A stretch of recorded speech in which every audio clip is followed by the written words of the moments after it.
Hello, welcome to Natasha Makes. We're here again this morning. We are here every Monday and every Tuesday at 10 a.m.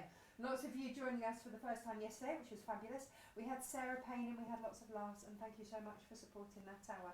Today we have the very fabulous Angela Atwood in today. Let me just check. Is everything going? Can we see anything? Can we see anything? Stephen, I'm not sure it's working.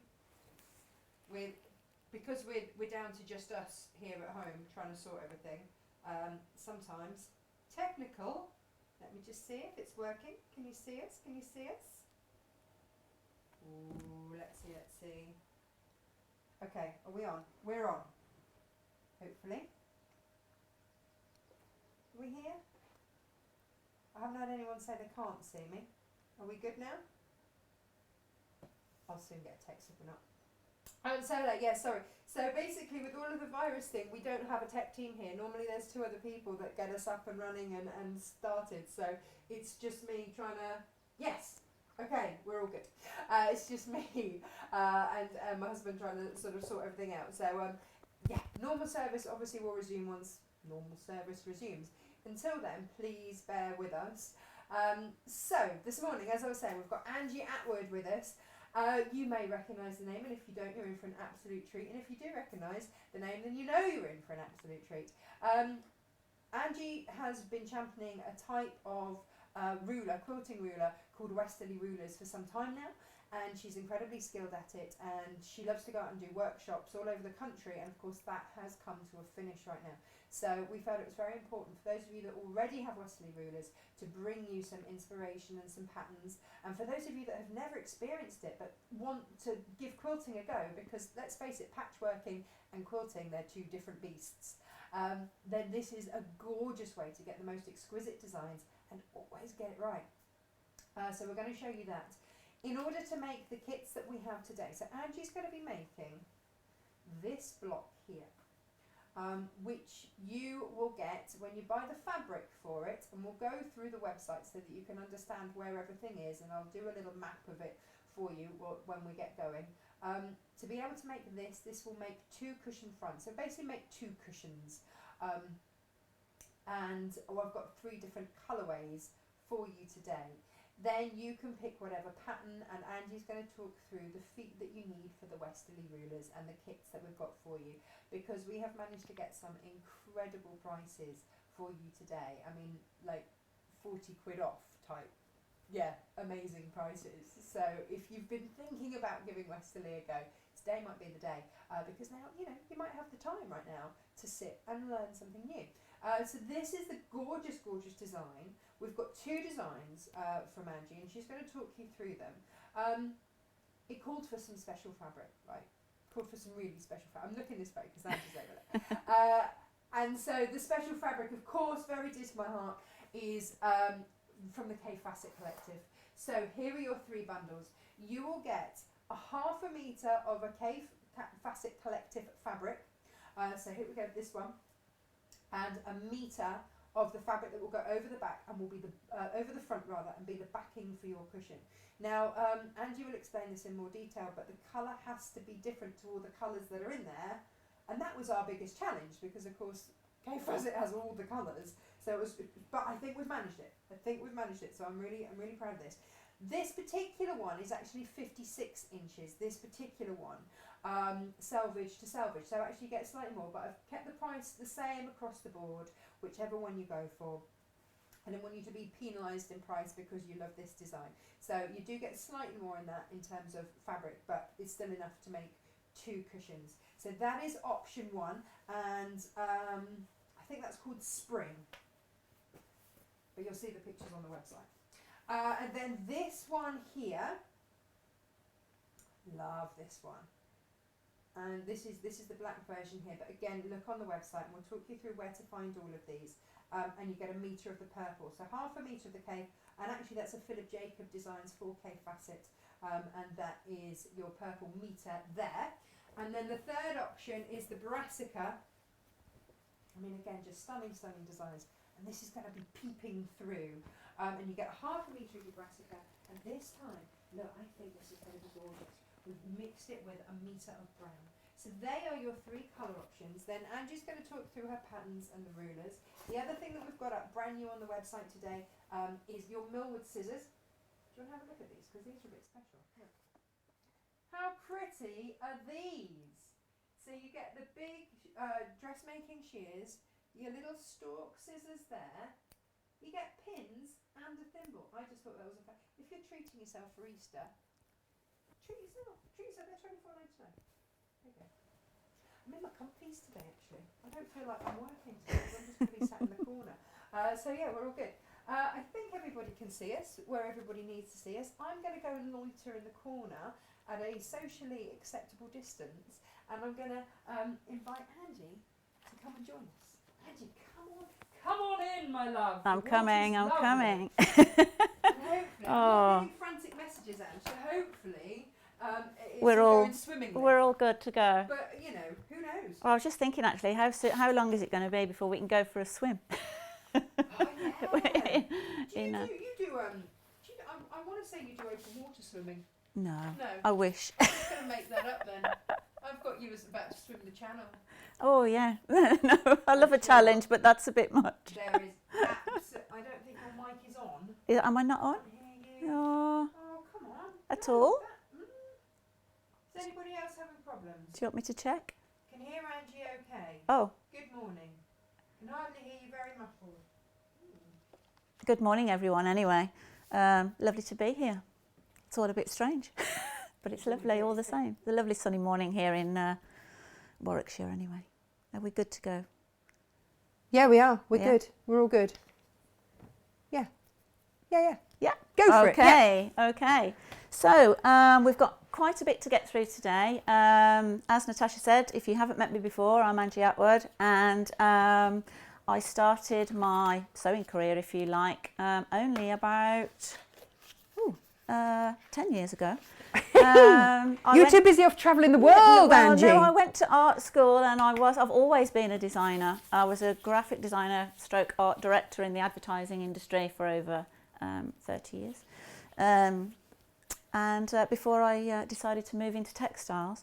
And my first love of textiles was free motion. So I used to create free motion textile art. I didn't really do patchwork until a few years ago, and I wanted to introduce texture to my textile artwork. So that's what sent me off to patchwork and quilting classes. And then a few years later, I can't believe that I am totally hooked on patchwork and quilting. But as Natasha said, really a big fan of the quilting side. And so especially a few years ago when I was introduced to the new Westerley quilting system. So that's I'm a huge ambassador and a Westerley accredited tutor. So who are Westerley rulers, and who are they? So I think it was about 2016 that a couple called, Bill and Leonie West are Westerley, were Westerley initially, a lovely Australian couple, and they'd been testing and designing this system for about 4 years, I think, before they brought it to market. So they tested it massively, went to all the different sewing machine manufacturers, tested it very heavily before they brought it to market in Australia and the States, and then it finally came over to the UK about 2016, I think, at which point the UK distributor, who happens to live 2 miles from my house, how convenient, and knew that I was a bit of a sort of free motion girl, asked me to try this foot, have a go at that foot, see what you think, was you know, foot? and the rest is history, really. Yeah. I knew immediately it was brilliantly designed, absolutely amazing. It wasn't the first actually in the UK,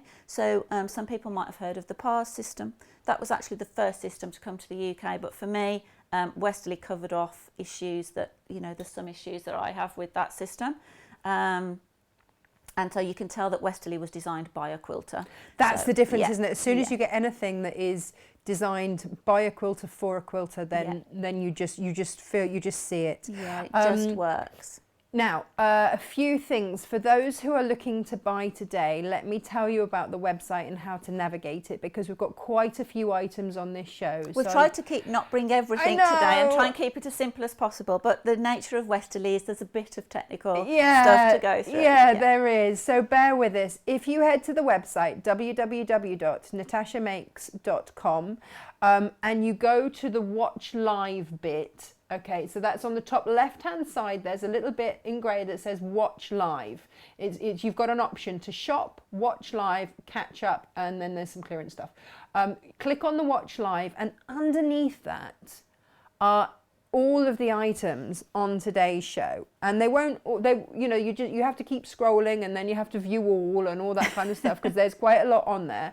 But do have a look. That's where you will start to find things like your mini Crosshair set, your spin effects, which we're going to look at today, your So Steady table grid glider. Now that's pretty impressive. Yeah, we're going to run through some of these items as I'm setting up. So the grid glider we'll look at as a setup thing, and then obviously the mini Crosshair set, which is great if you haven't got too far down buying your Westerley equipment yet. It's a really good new product. Excellent. So we're going to have a look at all of those, plus of course all the fabric bundles that we've got on the show today, and the new scissors. They're all on there for you. Yesterday a few of you were saying, well, what are the prices? So today I'm going to try and tell you the prices, and we'll also tell you the saving as well that you're making. Apparently you can hear everything now that's going on for me over here. I'm trying to keep still, but Arthur, my spaniel, isn't feeling very well, and he's a right old fusspot, so you might just hear him snuffling about, because he's not been very well the last day or so, and he's an old boy. He's 15, so he keeps coming over and fussing. Oh, is that why he's so fussy? Yeah, so sorry for himself. If you hear a bit of rustling, it's Arthur, so apologies, but sorry not sorry, you know. He's got needs. He's got needs, Ange. He's got needs. Okay, so where would you like to start? Well, what I'd like to do today is, as I said, for those of you that haven't come across Westerley before, or that maybe have heard of it but not really ever... It is this newfangled Westerley thing you speak of, yes. Is we're going to run through some basics of setup and actually how it works. There's a starter set that you get with the foot, so I'm going to run through that too. And then we'll move on to the patterns. No, you see, just the fact that you need a different foot will scare some people, but it's okay. Yeah. If you are buying the starter set, we would ask you to basically, when you have bought, to message us, email us, and that's info@natashamakes.com. That's info@natashamakes.com, to email us the make and model of your machine. Okay, for a simple reason, so that we can make sure that we send you the correct ruler, because you might not know if your machine is high shank, low shank, medium shank, high shank special, or anything else. So we're going to take all of that fear away, and you just buy the starter kit, and we will tell you which one you need. Yeah, the safest thing to do is to, as Natasha said, after you've purchased, email with your make and model of the machine, and then the distributor can double check that. I will run through the things that you can check to see whether you're high shank or low shank today. But if you're, what we want to do is not be shipping stuff double and having to get stuff back from you. Because, it just puts the price up for everybody, doesn't it? Absolutely. And we've tried to bring these at an incredible price for you today, because also their circumstances have changed, and they're now shipping from the States, which makes a difference. Yeah, so the lovely Bill and Leonie West, after many years of building this up, and it's great because ruler work's definitely here to stay. Yeah. Now sewing machines manufacturers are making ruler feet, which to is come brilliant. out with the machine. So it's a bit like whoever invented the first rotary cutter, you know. So they've left a great legacy. But just after festival last August, actually, they sold the business to So Steady. Some of you may have heard of So Steady. They make the acrylic extension tables. Oh, yeah, nice. So they're a family business in the States, but they're super used to cutting acrylic. And they had been cutting Westerley templates for Westerley for about 4 years anyway. So they were the natural people to take it on, which is on. great. Yeah. Hey, now April's messaged in, Australian April. Oh, she watches a lot, thank you. She said, would you believe this? I have this foot. and have not used it yet. Oh, so She's not the only one saying this, that they have a Westerley foot and haven't used it yet. So looking Ah. forward to the show. Thanks in advance. Louise is another one that said, good morning, ladies. I have some Westerley rulers. Not got around to using them then. Yeah. What is holding you back? Go and get them, crack them open, and you know, have a play along with Angie. Yeah. And Jean says, morning all. I've watched John and Debbie. And now looking forward to this Westerley ruler show. Yeah, best of both worlds, because What a lovely everybody. morning. Well, yeah, we started the Tuesday craze, and then everybody else decided Tuesday was the morning they wanted. So yeah, there we go. So good. welcome. Elaine's very excited. Now Laurie, of course. I mean, she's beside herself because, of course, she's done your workshops and everything else. So yeah, everybody's joining us this morning. Karen's even got sun. Well, you know, there's no need to brag. Jenny Bob Taylor's watching. Good morning. Is that baby of yours behaving? I hope so. So good morning to everybody. Thank you ever so much for joining us. Yeah. Angie, what do we do now? Okay, so initially I'm going to just explain about the starter set. Okay, so in the starter set, the packet, I don't know if you want to, the packet, these are I've got a low shank and a high shank. There you go. Do you want to pop them next to the machine and then I can show you from there? Yeah, this is roughly what the packaging will look like. The packaging has changed over time because of different places it's manufactured, whether it's come from Australia or... Would that be yours, Angie? Yes. Yeah, can you see Angie's on those? So in this starter set, you will get a... I'm just holding it up here on the fabric because then you might... Or let me put it down here actually on some paper. You will get a starter ruler. Is that good there? Yeah, I can switch to there or I can go to there. There we go. Where would you like it? Is that good? Oh, is that too... Bring it back towards you a little bit. There's good. Okay, that works. So you will get a starter ruler and a foot. So here I've got my my low shank and my high shank. They've got different grippy things on them, so ignore the shapes that you're seeing on them. But then there's also, they look exactly the same other than that, apart from the thickness. So it's difficult to see on TV, I know, but the low shank is 3 millimetres thick and the high shank is 4.5 millimetres thick. Oh, steady. It's all in a millimetre and a half. Millimetre and a half, absolutely. Really, does that make all the difference? Yeah. A millimetre and a half? Yeah. Ladies, and we knew it. long arm templates, which you may have come across. Yeah. So Creative Grids have got some templates out. Benina have got templates out. They are 6 millimetre Ooh, thick. steady. Yes, quarter of an inch. Yeah. So be very careful because if you work out or know that you're a low shank machine, I'll discuss in a minute. It's the gap between, this is a low shank foot and a high shank foot here. So again, I don't know if you can... Do you want to hold them up by the machine? I'll and hold I them can up here. get you a fabulous close-up in high definition. Let me see if I can hold them. Out. There we go. Without, okay, yeah. So you can see... Oh gosh, you really can. Look at that. Yeah, so you can see the difference because of how far this has got to reach further down to the bed of your machine. Right. So that's a high shank. That's the high shank, right. Yeah. And that's the low shank. And there is actually a medium shank, which is in between these, which I'll come on to in a minute. And there's a high shank special. The foot of the machine, the actual round bit of the machine, is a perfectly half-inch round. So therefore, when your needle is in the middle, it's a quarter of an inch from the needle to the edge of the foot. And that's so clever. That's the big clever thing, because the pars initially wasn't. It was a random size. They've since changed it. Yeah, we realised the error of their ways. But there we go. That's the beauty of this system. It's very, very accurate. The reason why the thickness of templates makes such a difference is the back of this heel of the foot here. Okay, so we need a thinner ruler to pass underneath the back here. If it's too thick, if that was a quarter of an inch under there, you would start crashing. So you can't use this system with other rulers, they're going to be too thick to go underneath? You can use them with any rulers that are a similar thickness to what your machine is designed for. Right. But don't try and put a long arm template underneath a low shank machine because you'll run into difficulties. It will be able to pass around the front of the foot but not around the back. And you'll see in a second when I come to demonstrate, the whole point of ruler work really is why it's so important to get rulers at the back of the foot. Right. So it's like a free motion foot. Well, it is free motion. We have feed dogs down in most circumstances. Oh, have you done that? Did we Yes, remember to yeah, do that? yeah, Oh, I've well done done. that. Well done. I Yeah, say we. different, new machine, Yeah. all different systems. Sarah managed it yesterday. Yeah. She did a cracking job. She's just joined us watching this morning. Morning, Sarah. Oh. She got home safely. Oh, that's good. Sue says that she loves Westalee and Angie's patterns. She's self-taught, so watching closely today to see what she can do better with her setup. Great. And Liz says that she has loads of Westalee rulers but can't get an extension table for her machine. So she's been unable to use them. So steady. There you go. So steady. You can So get- steady. you can And that's get only like 24... Oh no, that's the grid glider. that's- But So Steady do cut acrylic tables for any machine. Oh, so any machine. Yeah. Oh, there So you if go. your sewing machine manufacturer doesn't manufacture a table for your machine, then you can get one cut. There you There go. you So go. no excuse, no excuses, No excuses. no excuses, Liz. Okay.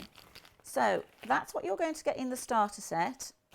Oh, And they are, so your starter ruler, which looks really boring. I know you're going to think about all these wonderful patterns that we can produce. And I know that you're going to think that template, it's just a straight line and a curve. But let me tell you, you can... tell us, Ange. you Tell can us. do all of this. Wow, So with those rulers. This is just a little sample when I was at Harrogate, I think last year, that I was stitching. All of this has just been done with the starter ruler. You can do tons of stuff with just a straight line and a curve. It's amazing, isn't it? Okay. It is amazing when you And- put it like that. Yeah, and Just even phenomenal. just that really there, it's only straight line. We've not reinvented the wheel, but you just wouldn't be bothered to do that with a walking foot because course you'd you have to wouldn't. keep turning the quilt, Yeah. which is the big point of ruler work, which I'll be demonstrating just now. So yesterday with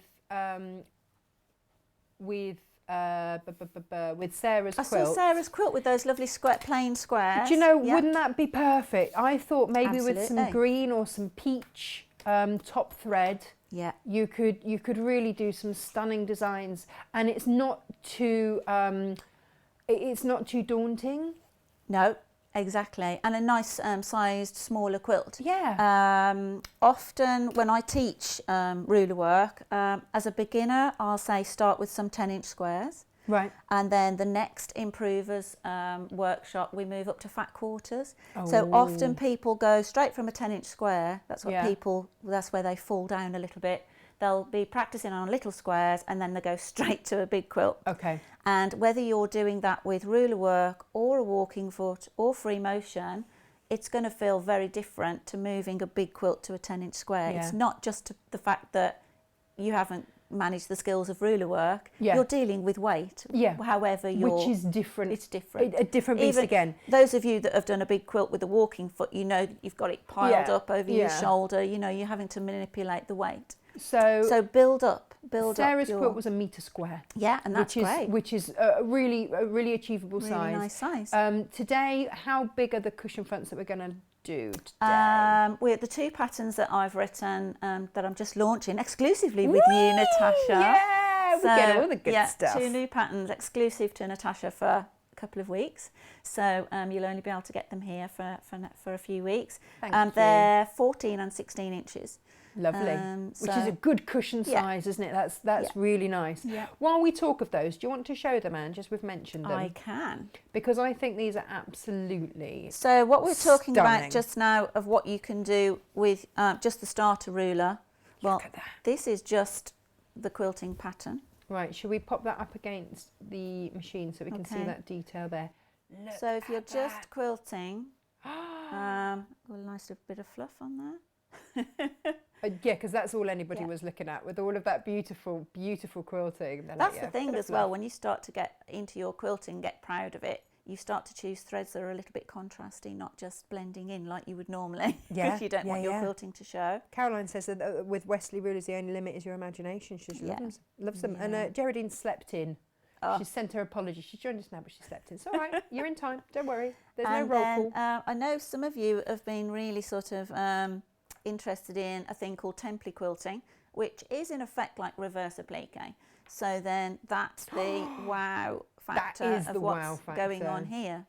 So often it's seen with just plains, but I've been playing around with it with some really funky, I love really bold fabrics, but then they're not always that easy to cut down into patchwork. You don't want to chop them up into little bits. So this is just a beautiful way of showcasing them. Absolutely has the wow factor. Okay, Look so at that. this design is called Radiance, and it's all done with just that starter set and Just the starter set. just that starter ruler. Just that ruler. Wowzers. Sorry, and this is going to be, this is Oh, the pattern. hang on. Which way are you going? Which way are you going? There you go. Go back that You way. want me to go back there? Go back there. Let's show that. There's your Radiance. So I've got to work out which way. So that's Radiance. Beautiful. So that's going to be that first pattern there. Lovely. And very detailed instructions with little tiny diagrams for If you every spin placement. that round to that way, then we can show all those instructions there. Is that good there? And it is. It's very detailed. Yeah. So you're in safe hands. I do try to, if it's aimed at, this is kind of aimed at someone that's not done too much ruler work, being the starter set. And so I do try and give you the placement of each template completely rather than just the words. Now we've been asked Yes. what Anne firstly says, lovely to see you back, Angie. Hope this will be a regular slot. So do I, because you don't live very far away, do you? I So don't, no. Absolutely no excuses. And Sue loves the bold fabrics. And now hang on, I've just lost it. This is the other one. Jane says, you're reading please those. can you go through the sewing machine setup for the ruler work? Oh gosh, yes. So we'll do that. We will do that. Absolutely. Let's show you the other pattern that we've got for you this morning. Oh, Where do you want it? there. I'm gonna there. Back. there. There. Look at that. This is the Clematis, isn't This is, Clematis has two designs. Or Clematis. Yeah, whatever or you want. Clematis, Yeah. whichever However way you say it. Yeah. So this is one of them. This is the slightly simpler one. Slightly simpler one. yeah. Oh my goodness. Of course it is. So this is Of the course it easier is. one. Do you want to hold it to the front camera and I'll get that shot so everyone can see that from the front? Yeah. Look at the effect of that. Isn't that just stunning? And actually this, on my Crosshair square on my carry case here, this is the other Clematis design. So there's Wow. two designs in that pattern that you're going to get. Stunning. That's why it's a little bit more than the other one. Stunning. Fractionally more. Just stunning. So a little bit more detail in the corners of that one.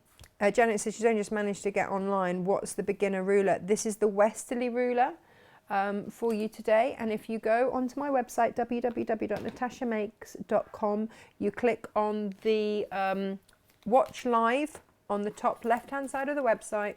Everything on the show is listed there.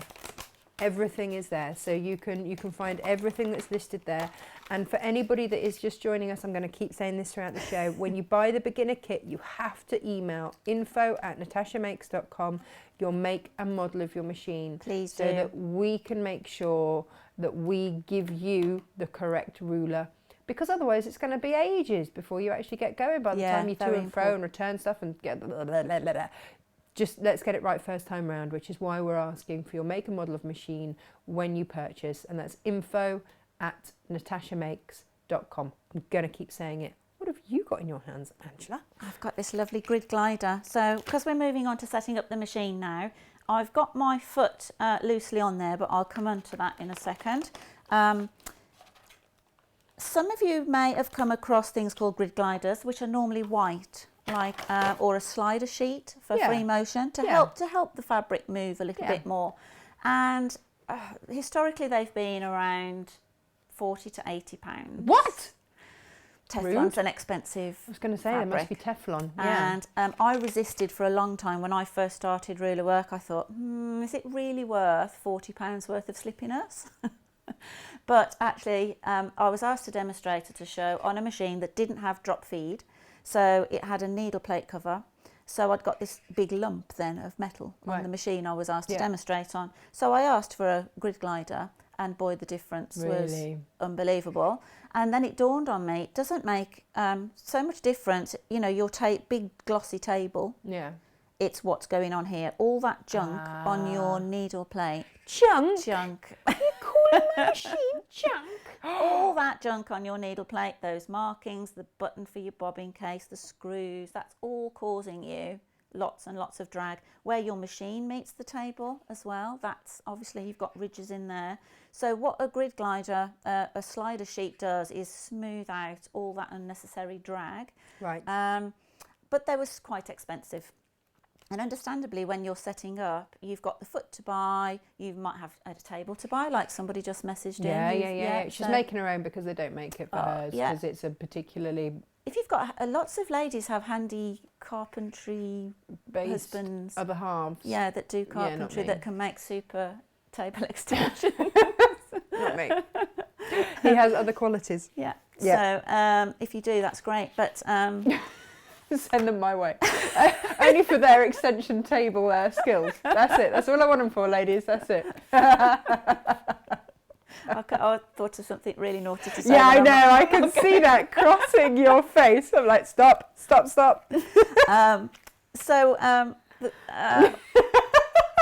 Get my drift back. Back in the room. Grid gliders are quite expensive, and so a few months ago, we were kind of on a mission to find something a bit more affordable. It should be. And perfect timing, so steady. New owners of Westerley bought out this fabulous green, it looks like a mat, so people get really, really confused. Yeah. And people are like, why have you got a cutting mat on your machine? Yeah, no, then that's a fair question to ask. Yeah, so I've just took it out of the tube now, and it's got a backing on it, that's why it sounds so crinkly. It's not white, it's got brilliant markings on it, inch markings. It's got 1/4 inch markings here, and instead of just having a single hole cut out for free motion, it has a full square, which means you can leave it on all of the time. What? When you put your feed dogs back up, when you're piecing. So when you're chain piecing, I've always wondered, this pointless ruler really across your table, does anybody really use it that often? The only time that I ever use that is just to check a measurement. I don't use it when I'm actually yes, using on the the machine, project, because your you fabric's might on just top of it. A bit of ribbon or something to do that. The beauty of the grid glider, it's got your central markings that line up with your needle plate, and so if you were chain piecing half square triangles or something, and you need that straight line to lead in, it's perfect. Clever. It's got 1/4 inch even to line your fabric up with, so it's really super cool. That is $24.95. £25. For those of you that are going, where would I find such a thing? Some people might think, well, how does this work? It's not very sticky. It's got a peel off here. So you can reuse it. So you keep that to put it away in. Right.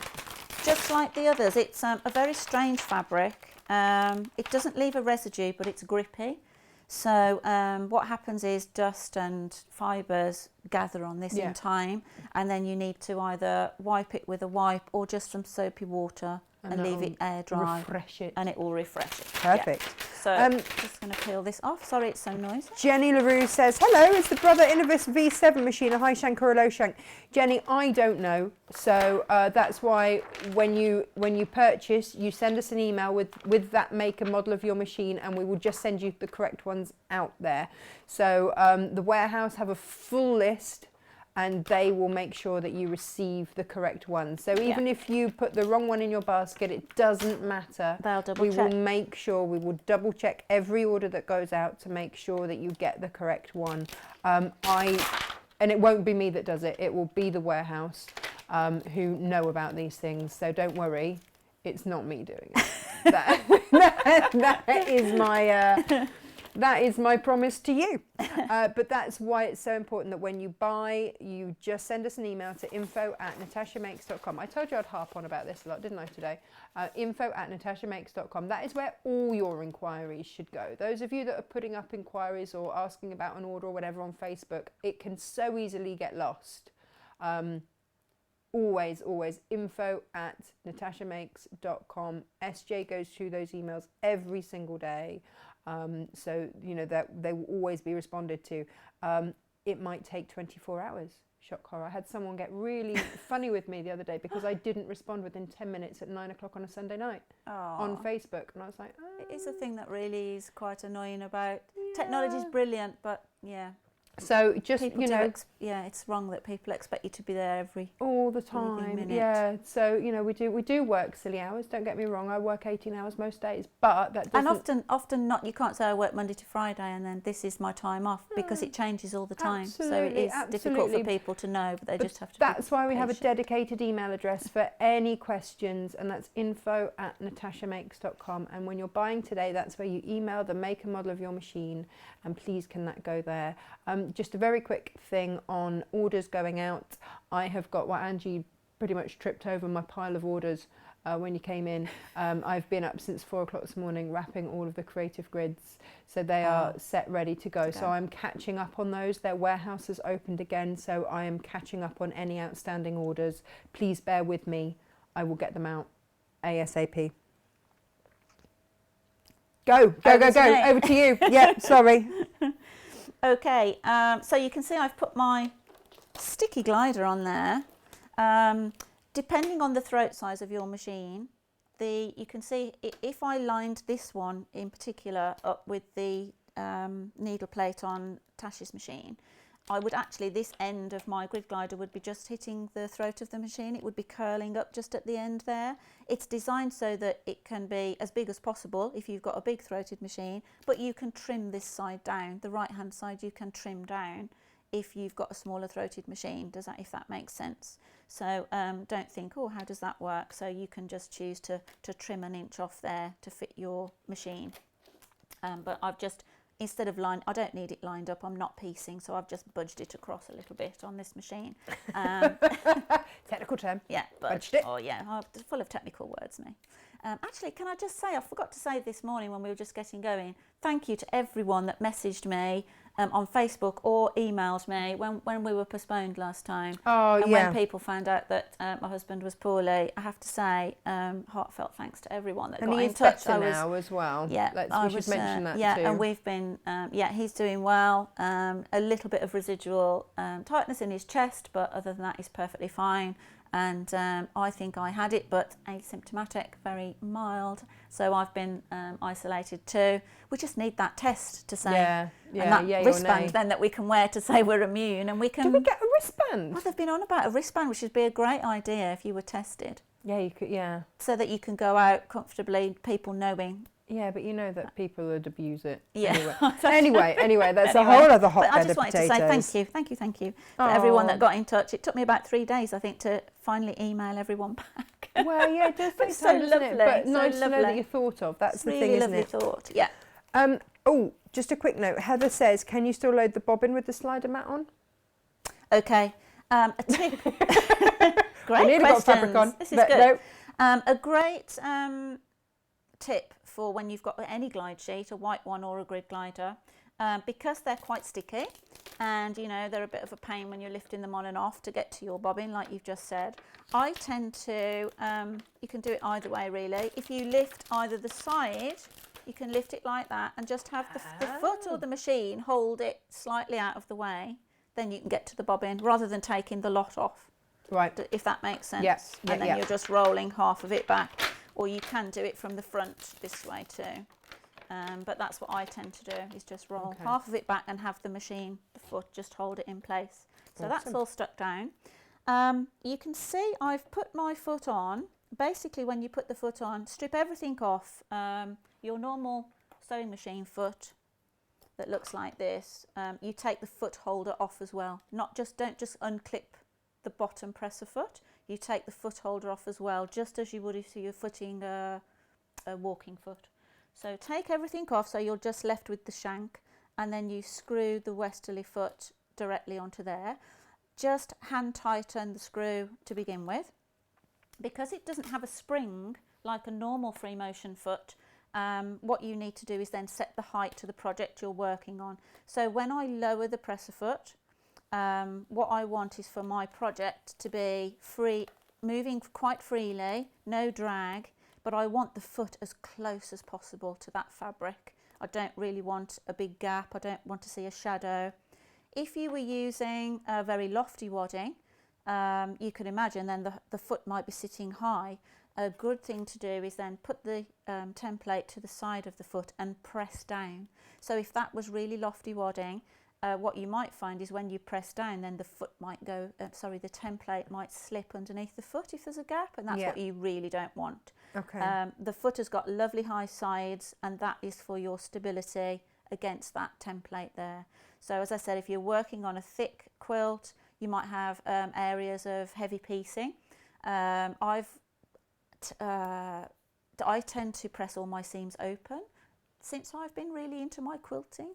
Really? Yeah, controversial, I know. And is that just so there aren't lumps and bumps? I try Fewer and lumps and eliminate as much thickness as possible. So, and because actually I don't stitch in the ditch, if you stitch in the ditch a lot, you can see how putting the seam open isn't a great idea, because you're just going to have thread there and then thread. But you're not going to stitch in the ditch if you're doing this, are you? But I don't stitch in the ditch that often. I'm more likely to pattern quilt or even 1/4 inch echo than stitch in the ditch. So therefore, it's really not an issue.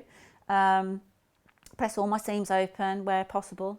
And there are some techniques that are difficult like that for like foundation piecing or whatever.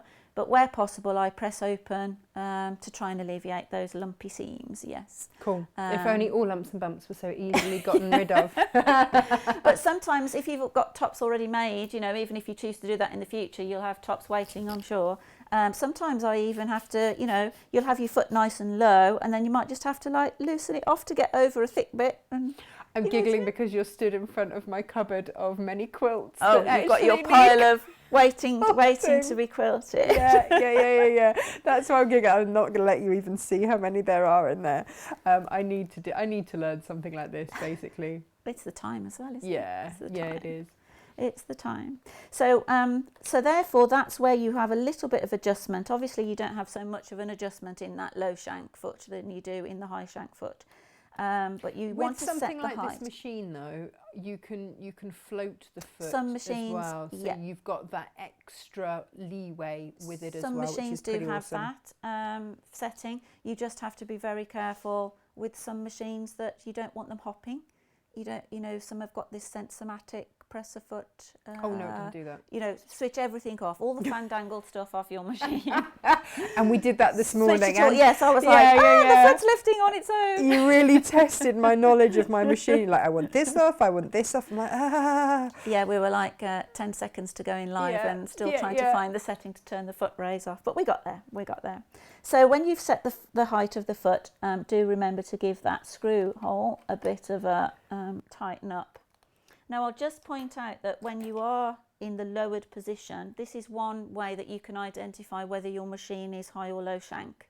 But still drop us that email. There's no excuses for that. That's no your homework. Excuses. Still got to do that. The basic, when your foot is lowered, the distance between the screw hole and the bottom of the machine is a big indication. So this is about 1/2 inch, which is why this is low shank. Okay. If the screw hole was higher on the shank and it's about 1 inch, which is why if I put this foot next to it, you'll see that the screw hole could be a lot higher. Yeah. So if the gap is about 1 inch, it's most likely high shank. Right. Okay. Medium but still shank, send us the email. Still send us the info email. @natashamakes.com. Medium shanks are for a couple of machines that have what we'd call a mezzanine lift. So they have a half lift. So 7 and 8 series Boninas and some of the Pfaff or Husqvarnas, I think. I still think Pfaff is a really weird name for a machine. It still makes me giggle. I'm like, really? And then High Shank Special looks exactly the same as the High Shank, but it's a bit twisted and it's purely for straight stitch machines only.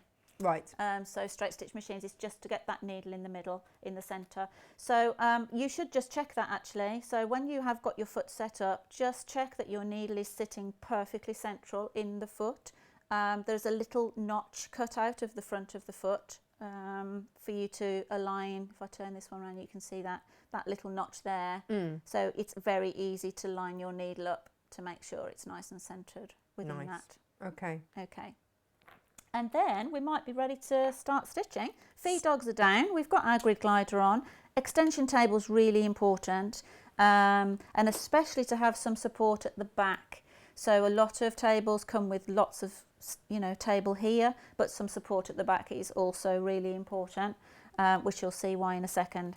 So I'm just going to bring my bottom thread up. So if you've never done any free motion before, this is something that we do. So I'm holding onto my tail of my top thread and I'm going to press my needle down, bring it back up. You can do that with a hand wheel as well if you don't have needle up, needle down.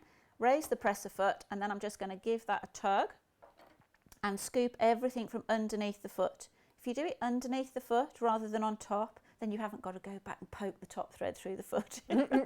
So we scoop everything from underneath, we've got both tails now, drop the foot back down, and then I can just I'm just going to do a couple of locking stitches just to hold that, so that they sometimes get sucked back down. So we always bring those up. So now we come on to the principles of your ruler work. So we've got this lovely straight edge on our starter ruler and the curved side, and we've got these 1/4 inch echo lines, which, you know, I explained that the foot is 1/4 inch from the needle to the edge of the foot, so they're going to really help us with accuracy. And we've also got some vertical lines on there as well, spaced either at 1 inch or 1/2 inch apart, and they will really help us to keep square too. So all that you want to do is put it nice and securely up against the foot. Try not to ever put it like this, because you're just going to like scoot off the edge of that. You know, it's very easy. No need to do that. This is called the 12-inch arc, which you might, like me, when it first came, that's a bit odd, because it's about 7 inches. Why is it called the 12-inch arc? Well, it's called a 12-inch arc because if you were to draw a 12-inch diameter circle, the arc is part of a 12-inch circle. Okay, Okay, yes. so that's that. You haven't been sent the wrong template, don't worry. And you will notice, I must say actually, that I've got some grippy things on here. In your packet, when it comes, your starter set, you will get some of this stuff. This is called stable tape.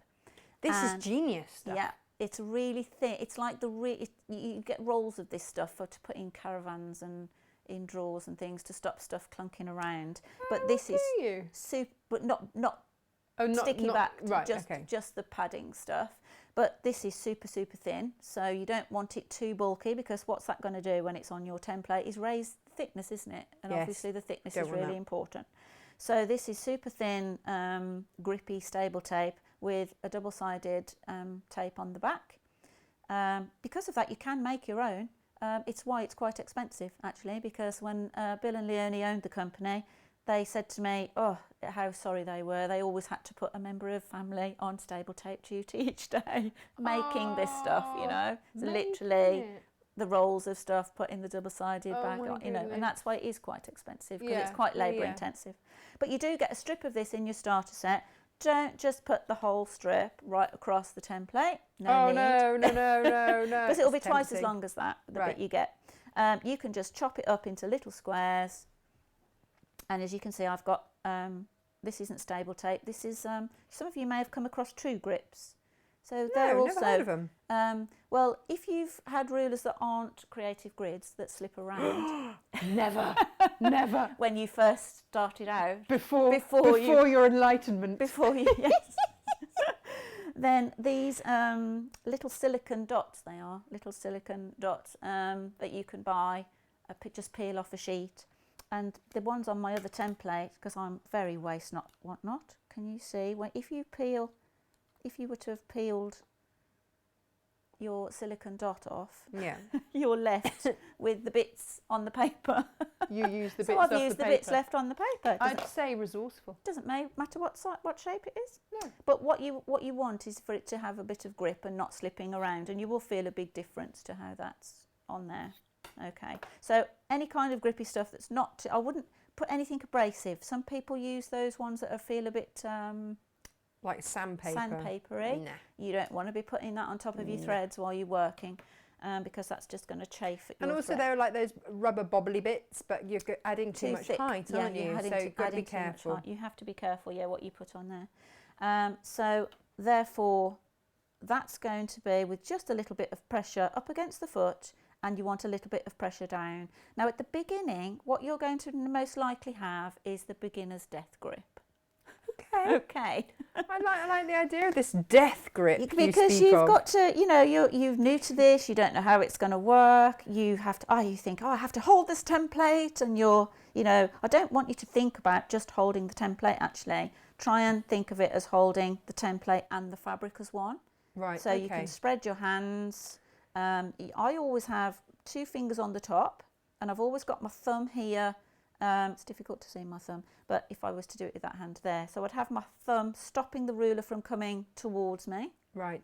And then just as you would if you're rotary cutting, a little finger half on, half off. That's stopping that from being pushed. Yeah, does that make sense?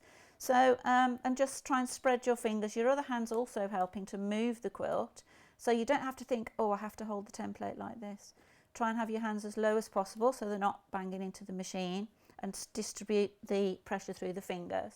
Slow your machine down. You can have the speed setting. If you've got a sliding control, you can slow it right down. And we don't need to be thundering away, even though this is free motion. We can just stitch nice and steadily, just like we're sewing the seam. Do you know what, Ange? This is the one silver lining to this whole viral thing, isn't it? We've got time to stitch. Brilliant, brilliant. Absolutely. Lots of people are enjoying that about that side of it, You've got to aren't look they? for the positives. I do hope that there will be some positives, I'm sure, that come out of this horribleness that's happening. Let's go with this one. Yeah. This is today's positive. We get time to actually stitch. So if you've got your Westerley ruler at home, get it out, get Angie's pattern, and you know, give yourself something new to do. But otherwise, and spend a bit more time, like you say, explaining things, because you know we've got time. We've got time. So there, I've just done a straight line, free motion down there, and you can see. Can you see now why you need that support at the back? Yes. Because as you travel, obviously, you don't want only an inch at the back on your table. You'd be falling off and nothing to support the template. It'd be like a little lemming. So if you've got, imagine you've got your quilt, Sarah Payne's quilt from yesterday, squashed underneath, Perfect, beautiful, yeah. but it's still squashed underneath that throat of the machine a little bit, isn't it, to be able to get, if you were doing, echoing that middle square, for instance, so you'd have it scrunched under there. The last thing that you want to do is to be able to stitch a line and then have to turn the whole quilt round. That's why it's an effort. And that's why I said earlier with this kind of straight line quilting, it's going to be really, really tedious to do with a walking foot. Okay, move it along. Let's just show. Yeah, that. Show. Yeah, so that would be. Oh, you just wouldn't. Can you imagine? Just with a walking foot, No. back and forth, you just wouldn't be bothered, especially if it was in the centre square of your quilt. So here comes the beauty of ruler work that a lot of people miss, actually. They get obviously sucked into all the beautiful shapes and patterns that we can do and forget the basic principle. So we don't turn the fabric, I'm going to turn the ruler.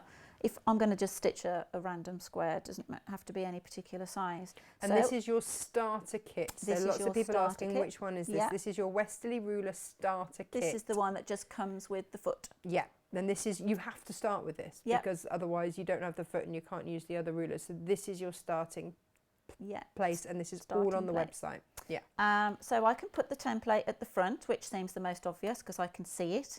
Yeah.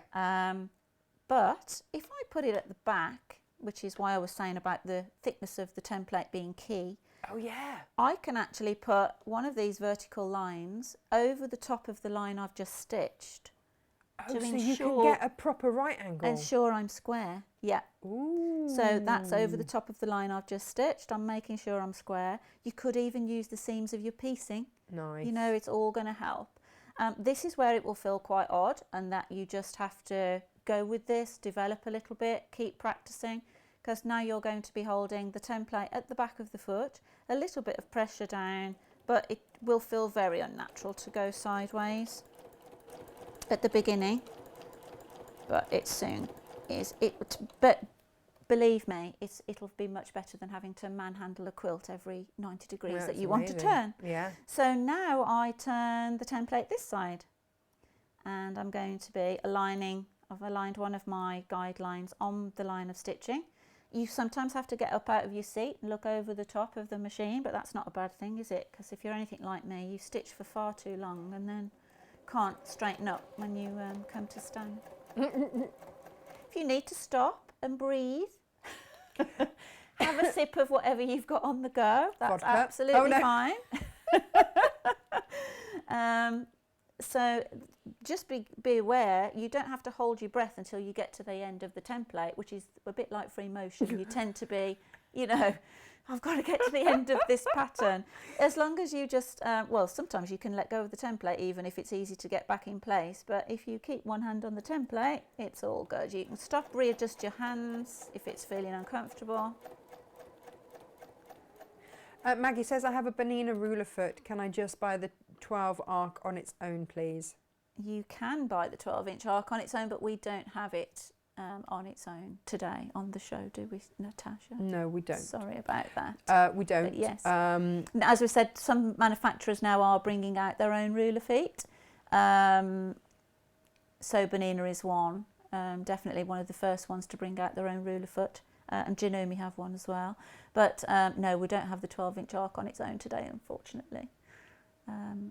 But that's do you know something what? we can look at for next time. Yes, yes. Or treat yourself. I mean, to be honest, at this price that we've managed to bring it at, it's almost like you're getting the foot for free anyway, isn't it? To be honest.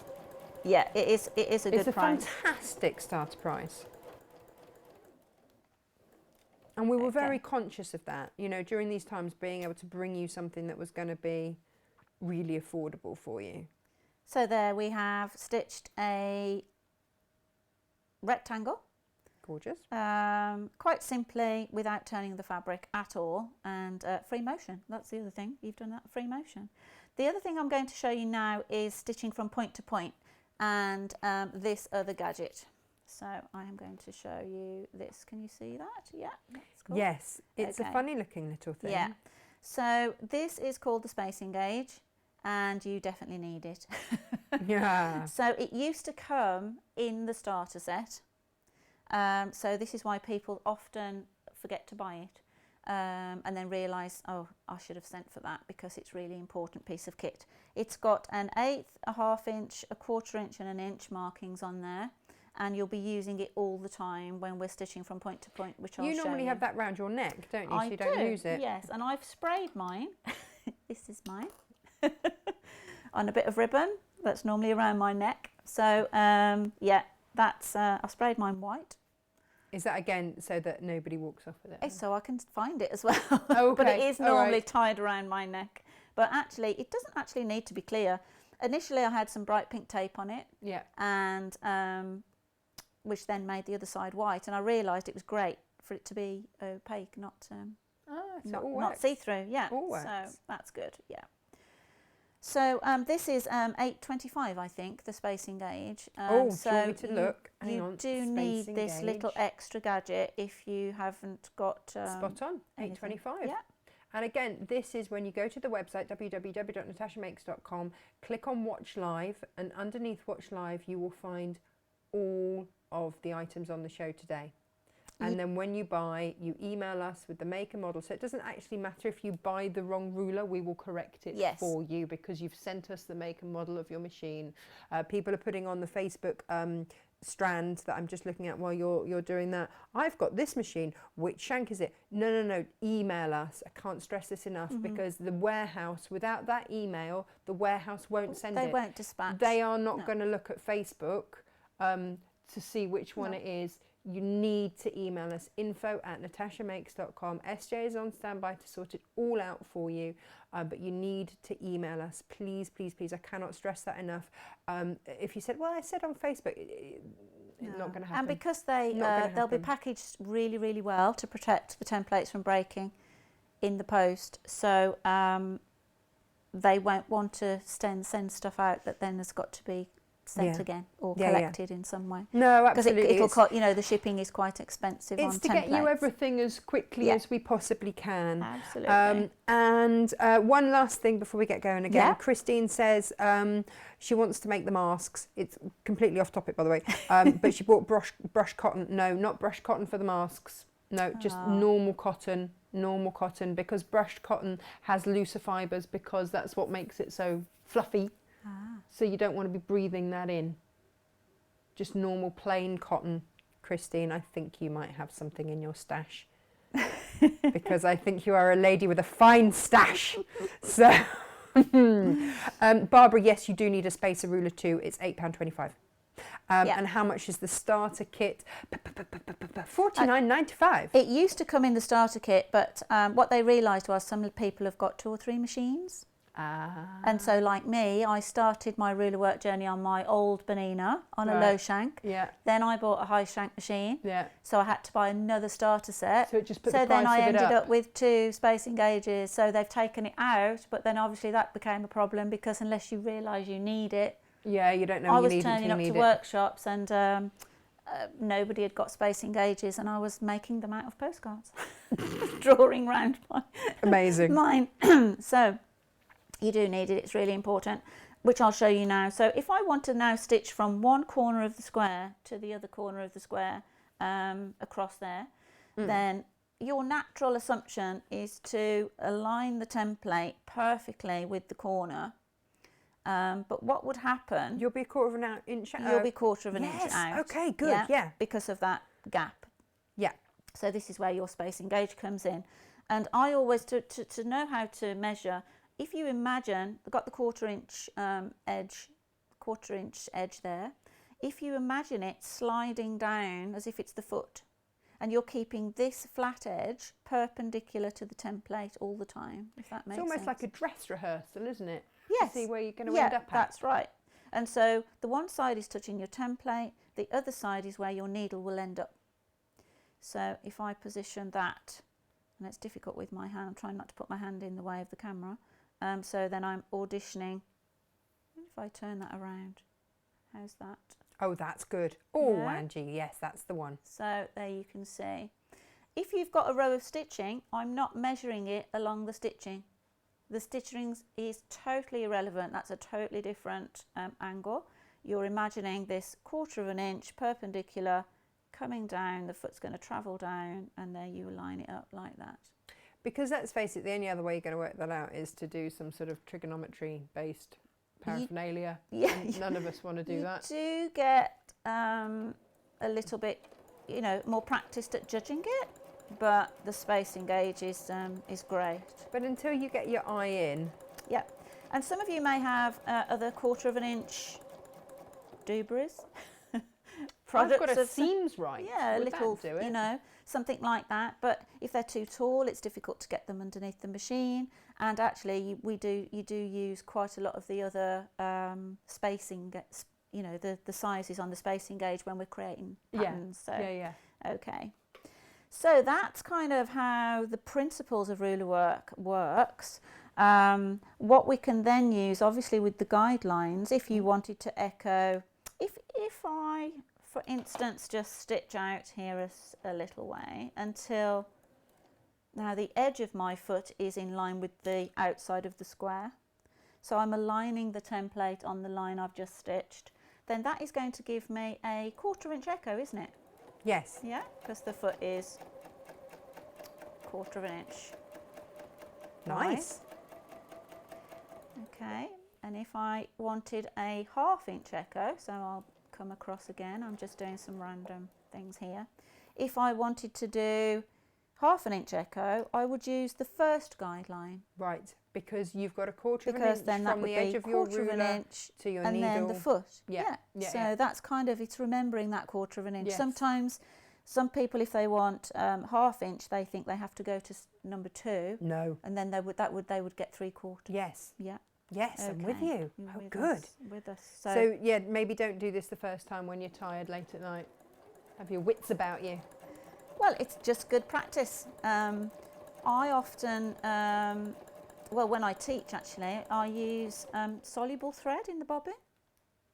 You do what now? So I've got a couple of fat quarters made, bound, so that they Yeah. can go in the washing machine. Yeah. And I use soluble thread in my bobbin. Yeah.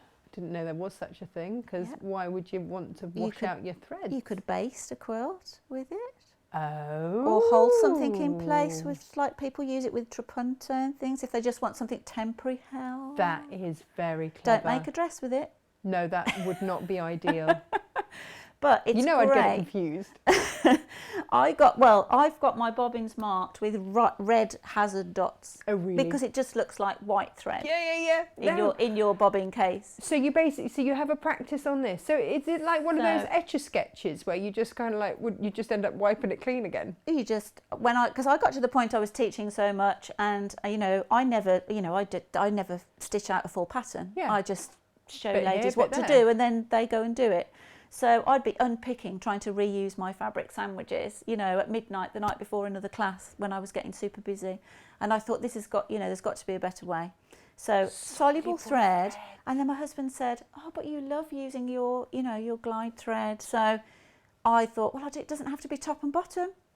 So I put soluble thread in my bobbin, And then when tied you in the wash top, it bung all it in the comes washing out. machine, and actually the thread stays put. It just loosens, And then you just and then pull you it just off. pull it out. Oh, is that quite satisfying? It's like popping bubble wrap. Oh, It's yes. actually really cool. So lots of my students now do it when they see it at class.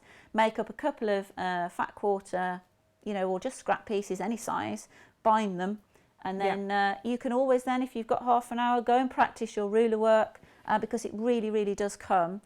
Your muscle memory will improve very, very quickly. Yeah. One thing to say is do not worry about your stitch length when you're starting out, because at the beginning you're getting used to holding the template, reading the guidelines, Do we working give it all ourselves a out. bit of a tough time? Absolutely. Okay. Within 30 seconds in a class, I've got ladies saying, "Why doesn't mine look like yours?" I can't do it. I can't do it. That's what they'll be telling themselves. Yeah. Self-talk is a very dangerous thing. Very dangerous Yeah. thing. You are not going to be Angie in your first half an hour. It's going to take you an hour. 10 hours.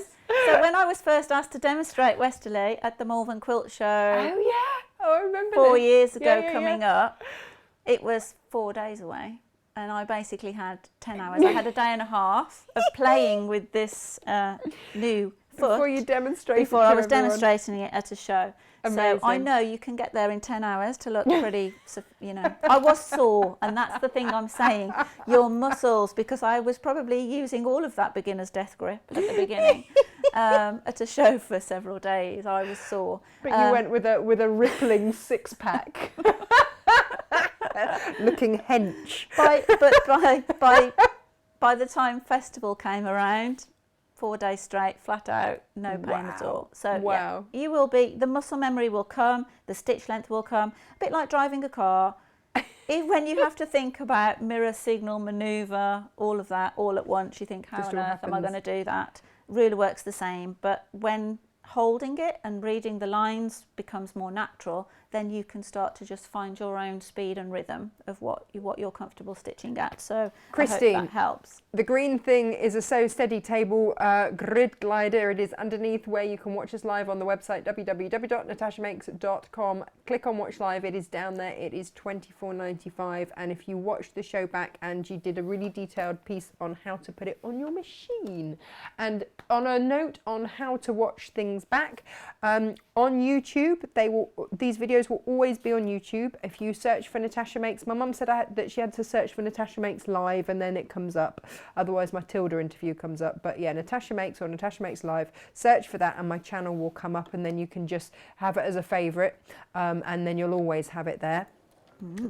If you sign up on the website, then we'll always be able to tell you when shows are going out in case you forget. And they'll also the videos will always be on our Facebook page as well. So there are various places to find them. But Michelle's enjoying the show, so that's good. Excellent. Yes. I'm just going to just talk a little bit about the curved side of the template for you need a before close-up then, don't you? before we move on.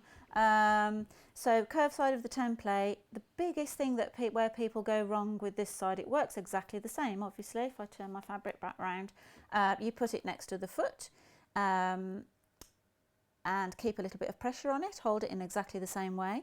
But what new people to ruler work always want to do with the curved ruler is this.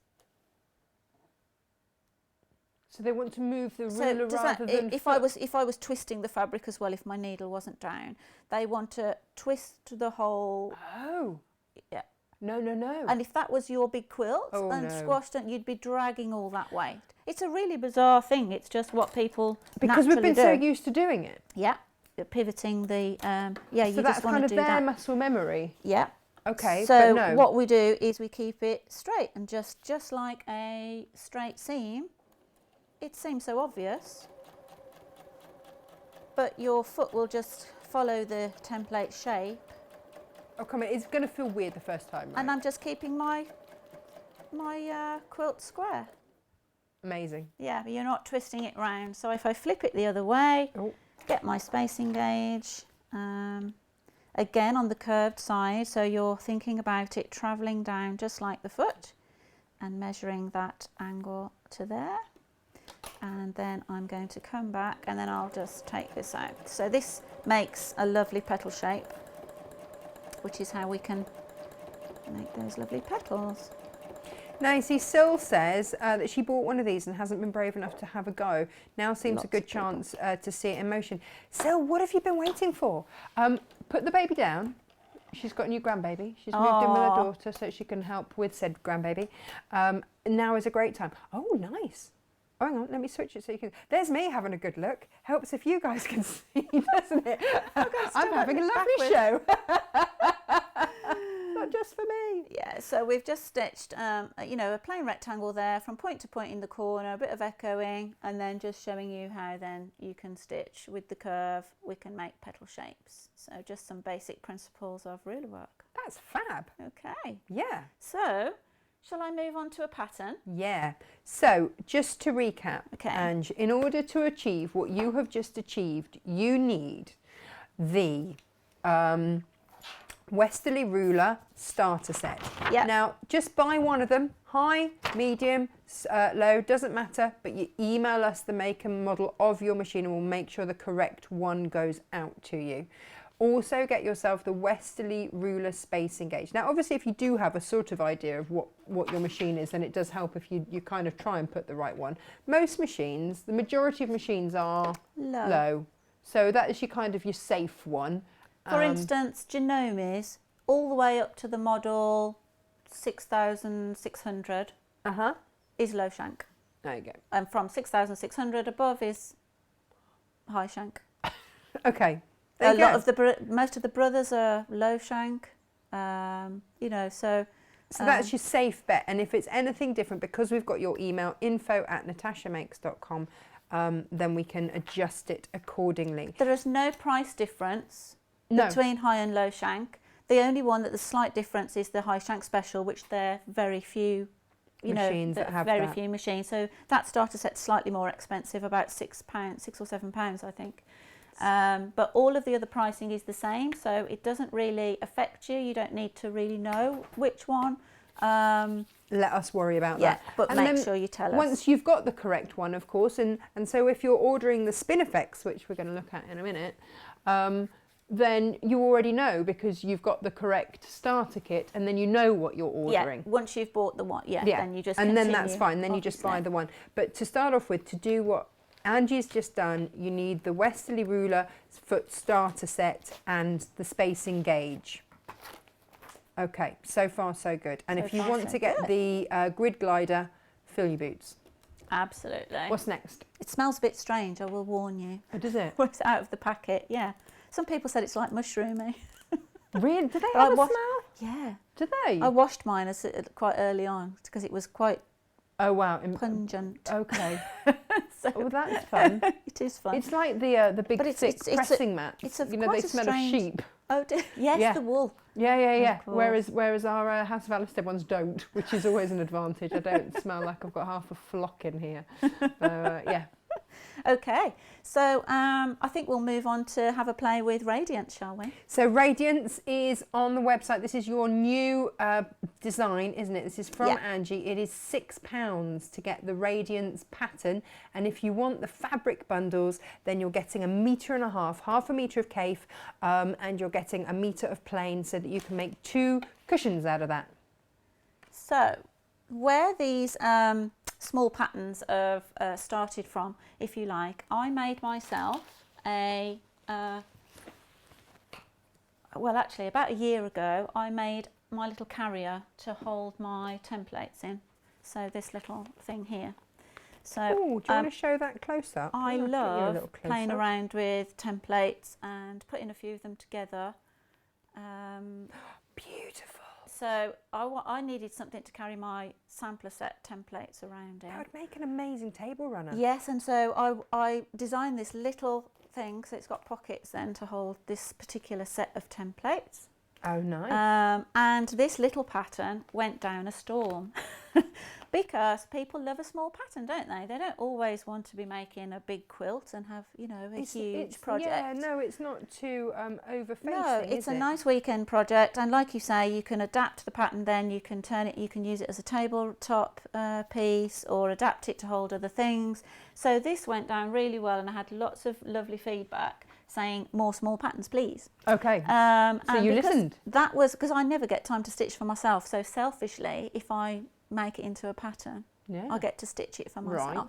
Right. So I needed something to carry my rulers around. But the thing is that if you have the need, then other people have a need. Yeah. Yeah. So let's see that close up. So this side is done with the sampler set, which we're not covering today, but we will be next month. Ooh. Yes. Oh yeah, we didn't mention that this was going to be a regular thing, did we? So Should have done. that's coming soon. And this side is with the Spinifex 15. So that's the super duper pricing that we've got on that template set for you. Should we just talk about pricing? Because yesterday some people were saying, can we have prices, please? Because otherwise we have to actually leave the website, leave watching you to go and find it. Let me tell you, the Spinifex should be, let me tell you what it should be, and then you can fall off your seat, should be £93.95. But unfortunately, because they're not manufactured in Australia anymore, now purely America, the pricing, because of the dollar difference, has gone up. So they used to be £80, then they've crept up to 94 for this set. So we didn't want you, to pay that. No. So by some sort of... And I felt awful that I'd just designed this beautiful design with a template set that had just gone up to £94. But we managed to get hold of some from before they all changed. And they're old. There's nothing wrong with them. They're just older stock. Yeah. So these came from Australia rather than America. Yeah. So actually they've come further. But instead of £93.95, are you ready, ladies and gents? £59.95. We do not have loads of stock of this. No. So if you want it, or if you're just starting out and you think that you might move on to this, if you want to save yourself a big old chunk of cash, I'd grab it today. Even if you sit on it for 6 months. Once the stock's gone, it's gone. Yeah. So we can. Then it will be we 93. Can't keep bringing it at this price. No, that's it. Then it's that's just a bunch of. Joanne says, Natasha, I've got a singer. Is that a low shank? I have no idea, Joanne. That's why we keep saying, if in doubt, buy the low shank, but email us the make and model of your machine, please, please, please, please, please, and we will just send you the correct one. So when you buy, if in doubt, buy the low shank, and then if it's any different, we will send you the correct one, because you will have emailed us info@natashamakes.com, the correct one. You can look at that measurement, that screw hole to base, just as an indication. You know, because if it's definitely an inch away, then order the high shank, but still email the make and model. Always email your make and machine. So and again, half an inch gap between the screw hole and the bed is low shank. An inch gap is high shank. Do you want to just show us that screw hole bit again? Yeah, sorry. Just without that in the way. So with your foot in the lowered position. So right, that's quite key, isn't it? That's key, yeah. So foot down, the distance between the screw hole and the bed of the machine. So if it's half an inch, that's indicating low shank. If it's more like an inch, it will be high shank. As you can see the difference in the height of. But because you're sending us the email, if you've got it wrong, it doesn't matter. We will send you the correct one. info@natashamakes.com. I cannot stress that enough. And also, if you know, I've got the Facebook feed live feed here. But once we come off air, I've got 101 different orders and stuff and designs to do. So I won't be looking on Facebook, and it will just be lost. Yeah. So that's why I always say to you, any queries, questions, or anything else, info@natashamakes.com. I pay someone. It has been a bit to be there we wanted to answer it for you. We wanted, Natasha and I really wanted to bring you Westerley shows, but unfortunately there is this technical side of it that we have to get over. And like this you was say, the only way that we could without us do it. having a dedicated call centre, which neither of us can afford. Because Natasha makes us 4 people. Yeah. That's it. That's your lot. And we can't even see each other right now. Yeah, antiatwood.com's just me. Yeah, absolutely, absolutely. So between us, you know, I have dedicated someone to this today to get this right for you. So please, please, please, it will get lost if you just put it on Facebook. I cannot stress that enough. info@natashamakes.com. Brilliant. Thanks, Heidi. Yeah. So I just was showing you my ruler carrier because selfishly I wanted something to carry around some of my 12.5-inch square rulers. And it dawned on me actually after I'd designed it, while I was in the process of writing it up, that actually why have a pattern that only makes that? Because not everybody's got a 12.5-inch, you know, square, crosshair square, or not everybody would want to make that but might like to stitch the pattern. Yeah. So while I was designing and writing up a couple of these, like you say, Radiance and this one, I decided to have a look at what I've named a squared up series. So my squared. So what's a squared up series? So what's my that? squared up series. So I have projects like my jewel quilt or my ruler roll that'll be specific projects. With the squared up series, I'm intending to, because I just love, my brain just works this way, that I just love to play around with complicated designs, and it's where some people struggle. They're great if they've got a starting point. Yeah. Some people then can take this design and think, oh, I'll go off piste there and I'll change this. Yeah. And so what I found that from teaching ladies, that's what they But some people want it they really exactly thrive. as it is. Some people will stitch it exactly as it is. Some people thrive on just having that skeleton starting set. So I decided that a squared up series would be really cool, because then you can stitch this and make it into whatever you like. You don't have to make my crosshair ruler carrier. You can make a cushion with this, so that's why we've kitted it as we have today with Natasha. So with 1/2 metre obviously of the Cafe funky fabric, and they're just in front of you. a whole metre, yes, want them. a whole metre of those, then you can actually make 2 whole cushions. So I'll just show you these again actually. They're gorgeous. So that's the one I've got underneath there actually. And what I wanted to point out, we talked about colouring, didn't we? Yeah, we did, yeah. If you choose, when you're doing this template quilt technique, what you have to bear in mind, you look at this and you think, oh, well, those go, and you choose a colour that was exactly the same as a colour in it. And I did that. This morning when I arrived, Natasha was going to put the exact same dark brown that's in the background on this fabric. I was so pleased with in the myself for bundle. matching it. I know. It's all right, you dashed that. What happens is when you cut it away, so this area here where we've got quite a bit of that brown, if we'd have cut that away, then you would have lost the definition of the shape of the cutaway. It would have just then blended in with the top fabric. So you want a So contrast. you want a little bit, it doesn't have to be a huge amount. This green is still, there's green in there, but it's not the same green. So you just want something a little bit different.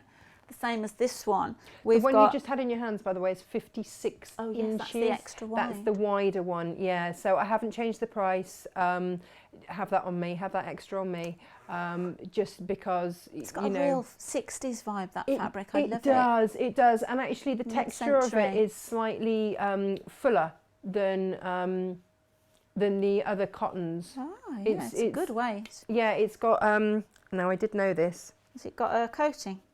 I can't remember what the detail is on it, but it's it's nice. Yeah, that is nice.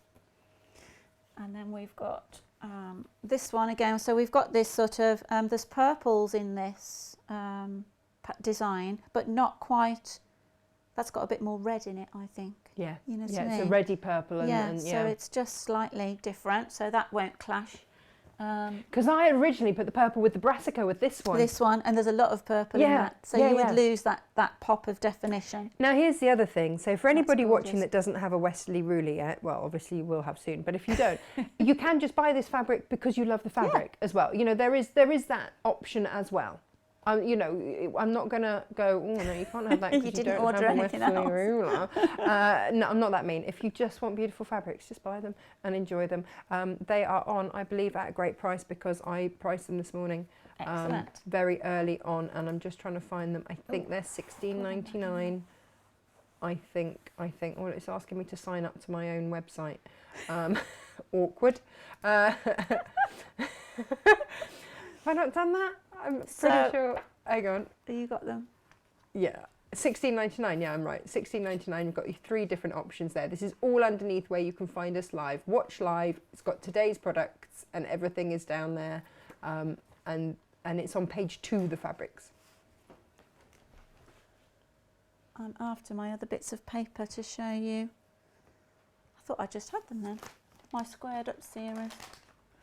Oh, there they are. So, yeah. So the idea behind the square up series is that you can be a bit more flexible with what you stitch this onto. You can make a cushion, you could make it into a bag, you could actually stitch a few of these together. Oh, nice. And make a quilt. Oh, flip that round to the, yeah, yeah, you've got it, and you know what I'm saying. So, look at that. If you stitch 4 of these together, that's kaleidoscopic. You start to get some really lovely kind of big whole cloth. So actually all you would need is 2 of those kits. 2 fabric kits. Yeah. Wouldn't you? Yeah. Because each one will do 2 of those top bits. Yeah, and then your backing. Yeah, as wow. well. Yeah. That's amazing. This is the how the Clematis one works with just showing you how the binding, it still doesn't detract from the pattern. If you put the, you know, the sashing in between, how they work. You could put them all in a row, make table runners, bed runners. So I thought that the idea behind the squared up series, that's why I've done it, really, so that you can be creative with it. Amanda says, will you be releasing the design for the Crosshair square ruler carrier? Okay, so because I decided not to release this as a pattern, but as quilting patterns on their own, I have written up the construction for the Crosshair square carrier, and it's going to be as a free download from my website. Okay. So it's written, it's ready to go on there, but because I wasn't supposed to be here till next Monday originally, second originally. Oh yeah, this would have been your second show, isn't it? Yeah, so I was originally, we'd sort of rescheduled for the 13th, didn't we, Natasha? Yeah. And then because of other people being poorly and not able to come, so I've come a week earlier. So this is written up, and I've written it up so that if you don't have Westerley, you can quilt it with a walking foot. Lovely. Or free motion, but you can make your carrier. So I'll come on to the insides of this in a minute because I've got a second flap in there as well. Oh, well, get you with your second flap. My goodness, Angie. So, but I think we better get on to stitching Radiance, otherwise so basically, I'll be here Amanda, watch this space. Till 2 o'clock this afternoon. Oh, Caroline says that she's emailed us a photo of her Christmas table centre. Now, Sarah told you off for this. She said, I wasn't sure my binding skills were up to doing the petal adage, so I sat and stitched the edge instead. It's a bit like a pattern hack. That's all right. Loving the show. I'm cutting out fabric for making scrubs for my Westerley. Won't be out for a little while. That's fair enough. Sarah told everybody off for... I thought you meant me then. I thought, what am I getting told off for? No, for devaluing their work when they give something that they've put time and effort and love and everything in, and then you give it to someone and go, it's not very good, but we're not doing that anymore. No. Everyone does that, don't they? I know, naughty. Yeah, really bad. So when you're layering up, the pattern will tell you, it says here it's a 16-inch square pattern.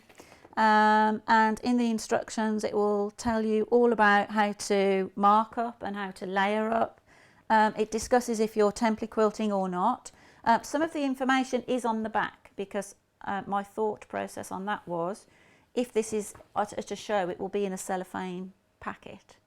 Right. And so if you're just picking it up on a stand, you want to read some information. You don't want it tucked in the inside where you can't read what you want. So that's the information there.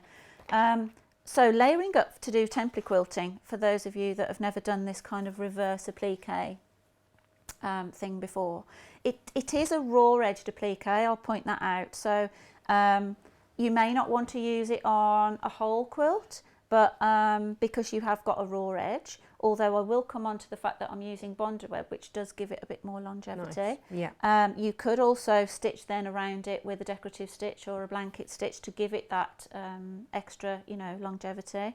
But it's beautiful to use on wall hangings, bags, carry cases, things. Imagine that as a bag. Yeah, Oh I my think it's God, a bit like, amazing. it'd be really, really cool. I got a bit carried away, really.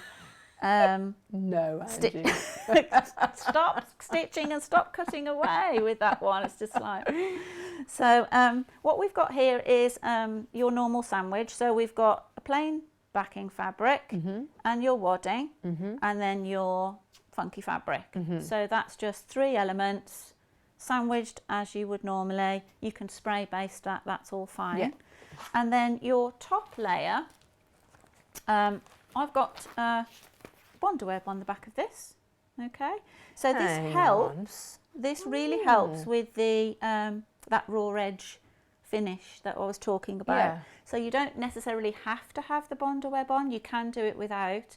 But what can happen is when you've cut away these, obviously you cut away quite tightly to the stitching, that can pull back through in time. Right. Okay. Yeah. So the first technique I would suggest is to shorten your stitch length. I quite like quite a longish stitch length for quilting, but I would stitch a smaller stitch when doing this technique. Yeah. It's a bit like foundation piecing. Yeah. You know, but you want to keep it quite tightly secured. And also then when you cut away, it means that with smaller stitches, it's less likely to pull that top fabric back through. Now with the Bonder web there as that secondary backing layer, you don't fuse it down obviously before you've begun. No, I was just, you know, that thought process went through my head. I was like, how is this going to work? That's why I've kind of left it open for you to see what I mean. So I'm going to peel the paper off in a minute. With the marking up, because we've got quite a bit of marking up done on there, it is easier to mark up before you've sandwiched. Do you want to show that next to the close-up camera, and I'll show you the marking up? There you go. So you've and how have you marked that up, Angie? Okay, so this has got a 6 or well 6 to 12 point. It's, you know, they're 30 and 60 degrees really. 6 and 12 point crosshair square is what we've got on there, and then I've got some additional markings on there, which are a bit tricky to see, but you can kind of see some additional little dots and some lines across. Where am I here? Yeah, across there and across there. Oh, so, okay, yeah. And I've got some dots out here, and these are indication markers. It's all in the instructions. You know, you just measure along here at 7 inches and 3.5 inches, and these will be 1.5 inches wide. So it's all in there. You don't have to have a crosshair square. You can see as well, you're using my stash here. Look, there's a seam down the middle. So I wanted to use this colour fabric, and I didn't quite have enough. What? But I had enough in a strip. You had enough. So I it doesn't matter. it. That's what quilting's about, isn't it? Patching and patchwork and quilting. Yeah. Okay. Salute you, frugling. So, which actually I'll come on to the crosshair square marker. Actually, let me just move these bits and pieces out of the way. So we talked about crosshair markings. When you're doing any designs really, even with normal free motion quilting, you'll often have a flower with 4 petals, 8 petals, you know, 5 petals, 6 petals. So when I started ruler work, again, this was a bit of an investment. My big crosshair square. So this is an 8-point crosshair square, and they cost about 40 something pounds, which is again quite an investment. But if you know you're going to be doing this, I don't think we put that on, did we? No. We'll have to bring that next time. That's because there's a new product come out. Oh. That I think if I was setting out now, you'd go for that instead. I'd go for that. Are you going to bring that next time? That's why we've bought the new one. Okay. We've got it here. So this is an 8-point. We haven't got it on the show though, have we? No. I'm coming on. Bear with. You don't want to bring everything. You don't want to peak too soon. Don't want to peak too soon. No. And then I've also purchased over time a 5 and a 6 point in the slightly smaller ones, and because obviously a flower will look so different whether it's got 5 petals or 8. Oh, it throws and everything, so with the same, even with your beginner ruler, with making that petal, look how different you could make your designs look whether you stitch something Beautiful. 5, 6, 8, 12 rotations. Yeah. So these sizes are about £32, so quite a lot of money. And a few months ago, I'm going to make sure I get those back in the right slots. few months ago, So Steady bought out a fab new little set. So I have it. Though, do you know what? I Hiding. always worry when a company gets taken over by another one. But actually, So Steady was completely the right company They're so to buy out proactive Westerley. with education as well. Yeah, They're, lovely. like you say, lots of Lovely. ladies are saying, oh, I'm terrified to use it, I've had it so long. They are putting out so much free education on their website as well, you know, to help people get started. So this is the mini Crosshair set of 3. Oh, I wished they'd have had this when I first started. Will we bring that off. next time? No, we've got this today. Oh, we've got this today. Yeah. That bit. Yeah, I thought it's that. the big one we haven't got. Oh, there's the big one, but we've Purposely, got this because one. these are fab.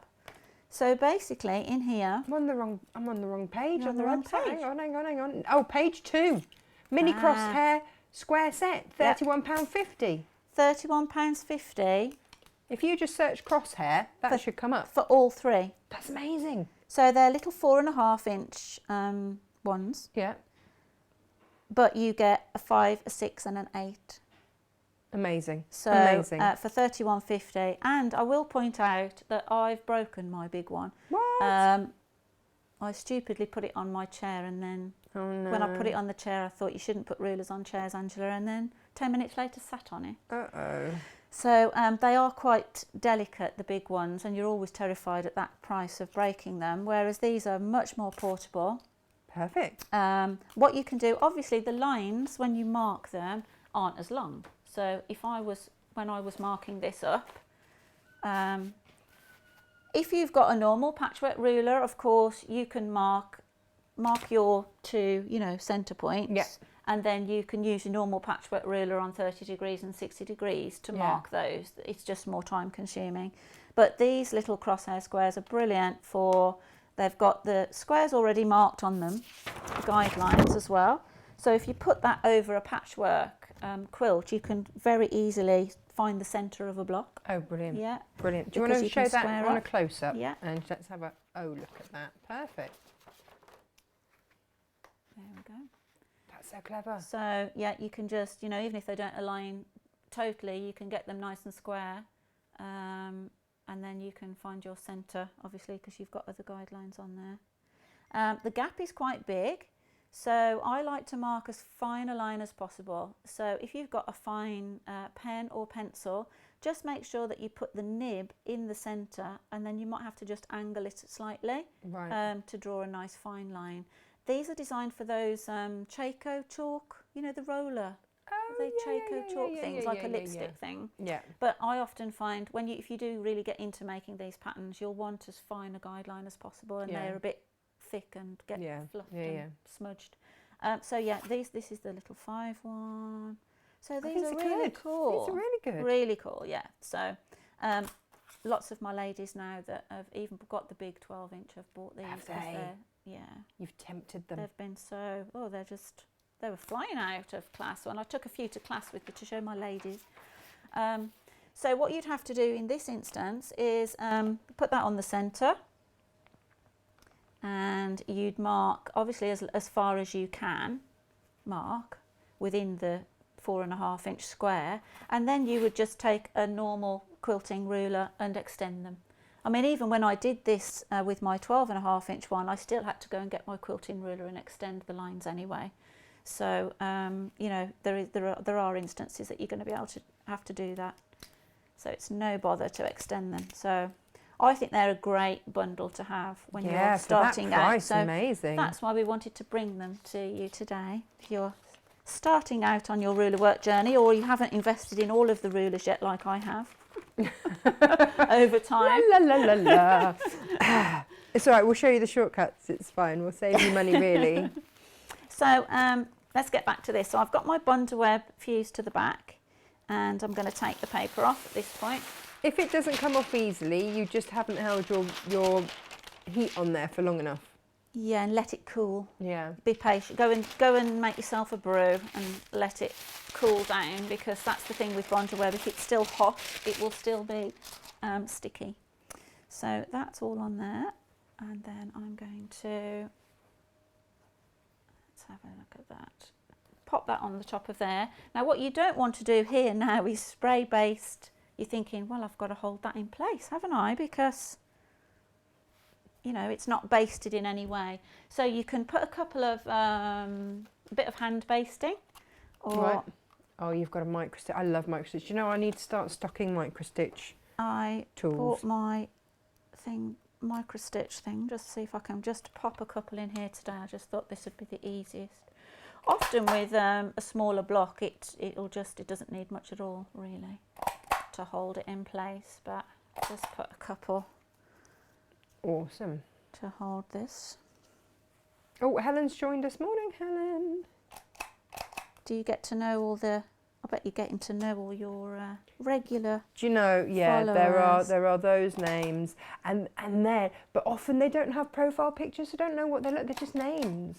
And then was it someone actually changed their profile picture from I think it was from their dog or something to their actual face, and it was just and it was just so lovely, or a flower or something. It was just something that wasn't their face. I was like, oh, that's what you look like. So yeah, no, it is lovely. Aww. It's really lovely, and you do.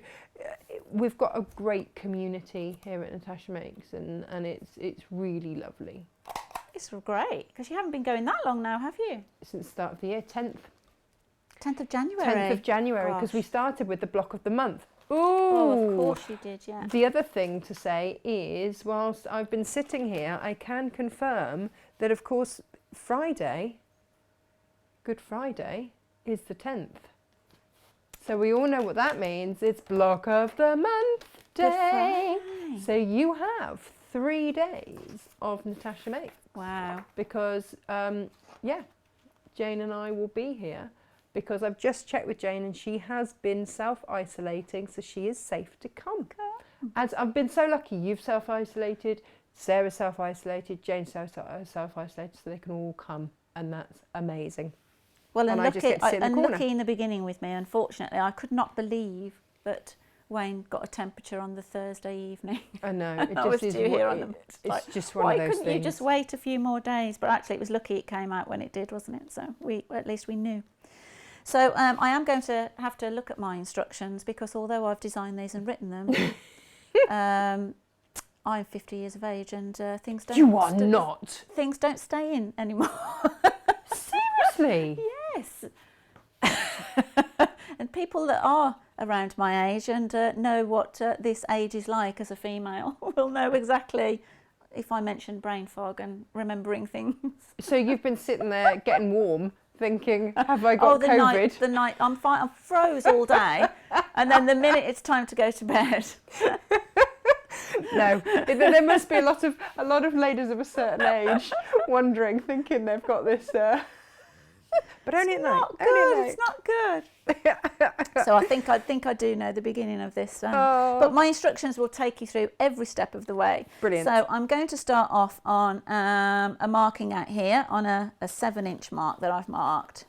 And what I'm going to try and do, because I said to Natasha actually, it's all very well trying to show you a design and how these patterns work, but actually watching somebody just stitching for about for hours is actually quite boring. Which I thought was, you know, we've had a nice start. It hasn't been boring so far. I've enjoyed it. So what I'm going to try and do is get the structure of oh sorry Tash, I'm going to try and get the structure of the main diamonds in. Oh yeah. Oh hang on, where do you want to go? That's okay, no, that's good. Where? Oh. Wide shot, we'll stay there. I'll just keep flipping it around. I'm going to get the structure of the main diamonds in. Okay. Because actually what does make this pattern slightly unusual, although it's with the starter set, it is a 6-point. You're going to have to put that next to the machine. Okay, I'll go that far. Although it is a starter ruler set, you know, just with straight lines and a curve, it's a 6-pointed design, which is quite unusual because most designs are 4 and 8. So being the 6-point, so that makes it a little bit different, which is why I think it's quite striking. It gives you those lovely, because you only really get those kind of shapes more in paper piecing and things, don't you, with those kind of angles. Brilliant. So what I'm going to do, I'm going to try and get the diamond structure in, because obviously then I can show you how to do one of the curved sections I don't have to do all of them. Do you know what I mean? Once Yeah. we've got Yeah, one yeah. in. But we will have to try and get the diamonds in. April's with you. She says that she's 50 on Monday. Oh. Oh, Easter Monday! Happy birthday. Aw. So yeah, she gets it. Yeah. She's got it. Heather says she keeps looking at these rulers to buy, so watching with much interest. Heather, if you are looking to buy, get them before the prices go up. And because as soon as this batch has been sold, the price has to go up to 90 something pounds. There's no other way about it. That's just the exchange rate. But we brought it to you on a discount because the exchange rate was better coming from Australia. Is that right, Ange? Have I got it the right way around? Yeah. Yeah. And Naomi says that she's excited to start using the rulers because they're gorgeous. Yeah, they are. They are. Oh, you're going to have so much fun. Excellent. And Vicky's enjoyed watching today. Now, I've started out at, all these markings are marked A, B, C and D. So the instructions talk about starting at A, stitching to B, to centre. So you should be able to follow my instructions very easily. There's also drawings of, like my little drawings of the template, where to align everything.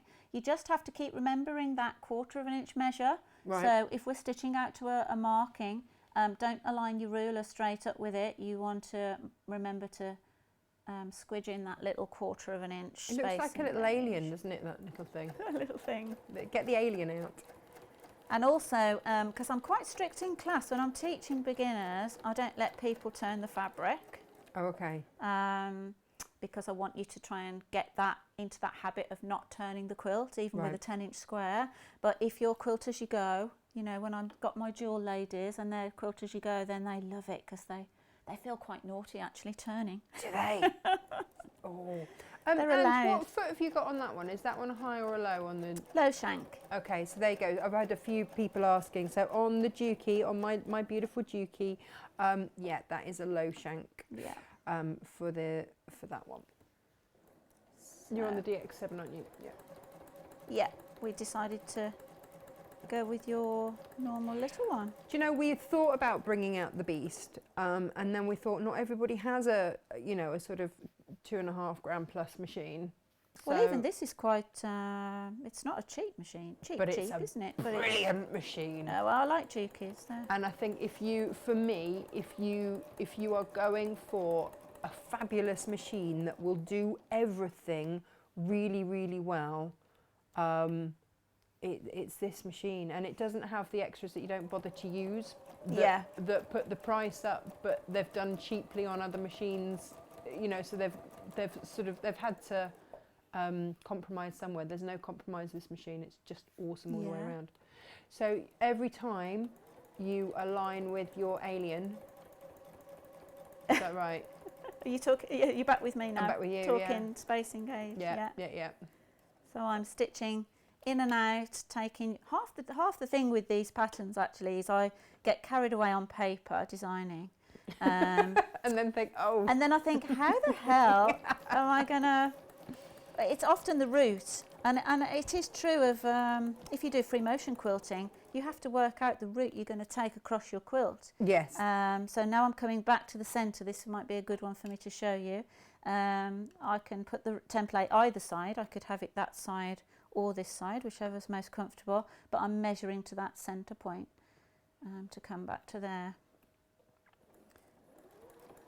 So yeah, often it's the stitching route, and I've tried my best to write them so that you're not having to keep breaking thread and tying in ends.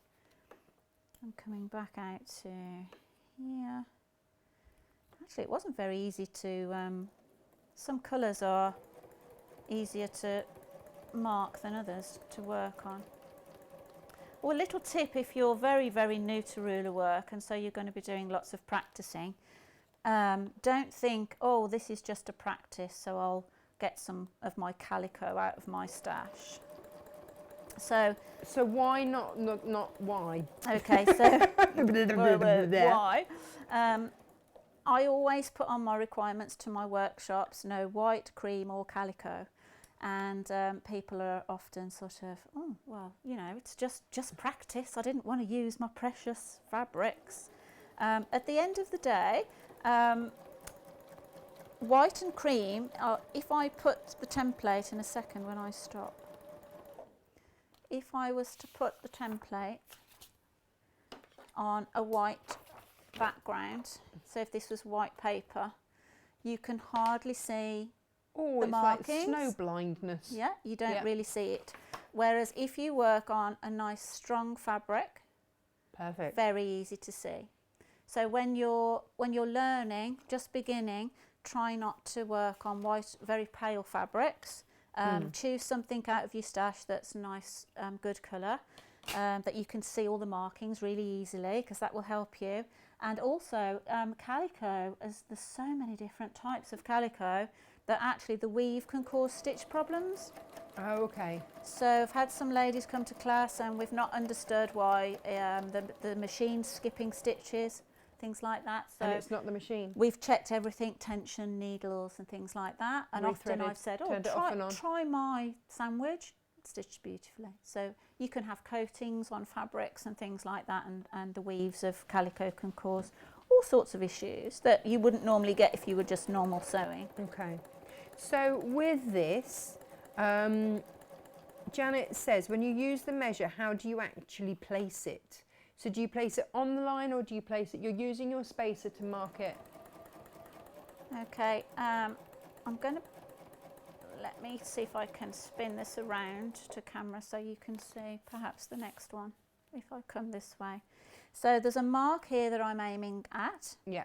And if I put my ruler obviously on the line, my stitches would end up 1/4 of an inch away. Yeah. They would end up too far away. So how to use the spacing gauge is to imagine it's the foot. So that, can you see there? It's the width from the needle to the edge of the foot is what I'm measuring. So it's like a stunt double. Yeah. So basically I don't need this on the dot I'm working to, I need it the other side. So this side butts up to the template, and this side of the 1/4 inch is actually on the point where I want my needle. Right. Yeah, my stitches, I want to end up on that point there. Janet, does that help? And I often sort of used to just, slide imagine this is the foot coming down to that point, and that will help you, I hope. And then you abut it to the template and off you go. Fab. My stitches aren't very even because I'm hovering on one leg. I like to like think exercising your core. I was going to say, yeah, I did. Do you know one thing? That this horrible coronavirus, I've always wanted to take up yoga, and I know you studied to teach yoga last year, didn't you? You are a qualified yoga instructor, yeah. So I've always wanted to have a go. The last few years has been tremendously busy for me, so I haven't had time to think about it, and to try and help with my mental health at home as well. I'm on about day 14 of yoga practice. Oh, fantastic. Yeah, Good for so you. I found, paid for some online classes, and yeah, so but I missed my yoga this morning, so you have to go home and do it. I've got to go home and do it. And I then, will. And then you'll stretch out. I did on Sunday, I did a PM, a nighttime yoga, which was really nice to try and help with my sleep as well. There are certain positions to do before going to bed. So there are certain ones that will energise you, and certain ones that will calm you down. On this these classes I've got, there's different ones obviously for stretching or balance or toning, and then there's some. I think you've done balance today. Morning and afternoon, like you say, morning ones, and then nighttime ones. Yeah, no, so absolutely. I'm actually really enjoying it, because while I was self-isolating, I couldn't get out running. Yeah. So I really kind of thought I've got to do something. I've just found a series of yoga things to do with the kids. Have you? Yeah, because Miss Marina at Freddie's school, she used to do yoga. When he was in reception, they used to do yoga on a Thursday afternoon. Wow. And he absolutely loved it. So I found a link for it, so I'm going to do some kiddie yoga. And because if I teach it to him, he won't listen. But, it's that same old thing, isn't it? Yeah. That's why I'm a fencing instructor as well. But if it's really fun. I can't teach him fencing. I have to take him to a fencing club because he just doesn't believe me. Ah. Yeah. Yeah. Yeah, it's fair enough. Absolutely fair enough. My husband said the same to me with teaching me how to sail. he said, I could teach you how to sail, but when you get out of your comfort zone, you'll just let go of the tiller and go, I'm not doing it. Whereas if you go away to a school, you won't be able to do that. You just have to. You just have to. That's it. That's it. Okay. Oh, Joe, no, you didn't mention what size needle. We just didn't mention it. It's No. a 90. Yeah, I always say to people, you've got universal needles and you've got specialist needles. Mm-hmm. So specialist needles tend to cost a little bit more money. So I always say most people have got universal 80s and 90s in. So I use 80s for piecing, my 90s for quilting, universal 90, unless then you're having trouble with a thread of some kind. And then you might want to move to a top stitch needle, again 90-14. Yeah. And then the whole of the actual needle is specially designed to take that thread. Yeah, And that's what it's a different finish to the needle eye. I didn't realise this. I've been doing a little bit of research. Yeah. And that's what I didn't realise. So on that note, I cannot at the moment, for love nor money, get hold of those needle holsters. Because you said to me this morning, Yeah, I said, do you have a 90? And I was like, here it is. Yeah, I said, what size needle's in the machine? Yeah. And whipped it out, and it's invaluable. I will get them as soon as I can, but they come in from the States. Nothing's coming in from the States at the moment. I can pre-order them for you, but I can't, and I will fulfill them as soon as. So if you want to send me a message, if you want to put your name down for one, that's absolutely fine. But then don't, in 2 weeks say, where is it? Because, shipments are being held at the States at the moment. But I'm happy to pre-order if you would like that. That's absolutely fine. And I've also this morning got a new shipment of my needle bundle. So I will be loading those up as well. So that if you don't have these needles, then I have all these needles ready to go in a needle bundle. And I should just count how many I've got and load them up now. There we go. Yeah, so 90-14. A top stitch needle will give you a bigger eye. So the eye will be not just round, it will be elongated. So if you're experiencing thread shredding, anything like that, that could be that it's chafing in the eye of the needle. So either move up a size of needle or to a top stitch needle. No chafing is good. No chafing is good. No chafing is good. No, not at all. And like you say then, most people have got universal needles in, so just start with a decent sized one and you should be fine. So I've managed to get all my diamonds stitched there, so now I'm going to move on to stitching the chevron.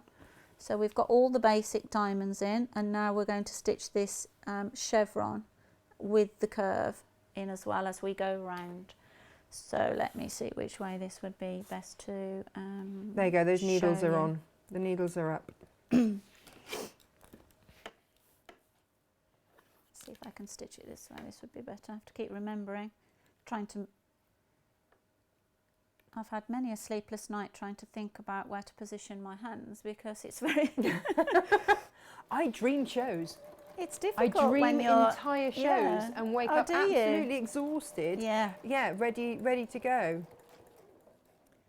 So I've stitched to a centre point there, and now I'm going to stitch back out to this point. As I said, I've tried to design it so that you not keep tying ends in or stopping.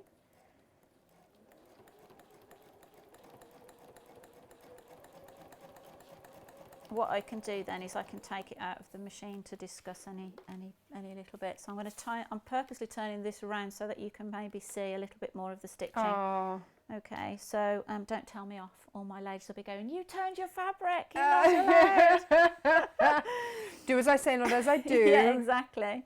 So I've got that lovely like 3-pointed star that's coming in there now. I think we can just see that. Yeah, so that's really nice. And you can either leave that open, that's the beauty of the pattern.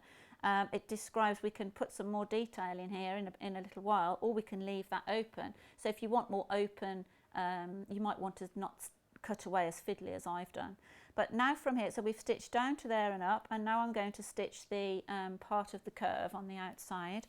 And I think my instructions tell me to place the second, just check. Second guideline of the straight ruler there, that's it. So then it's okay stitching this, and then if you've got to describe it to someone else in writing, it can be a bit tricky. So then I'm going to, I've got my centre guideline here is on one of these crosshairs that we marked. So we've marked like a 12-point crosshair earlier.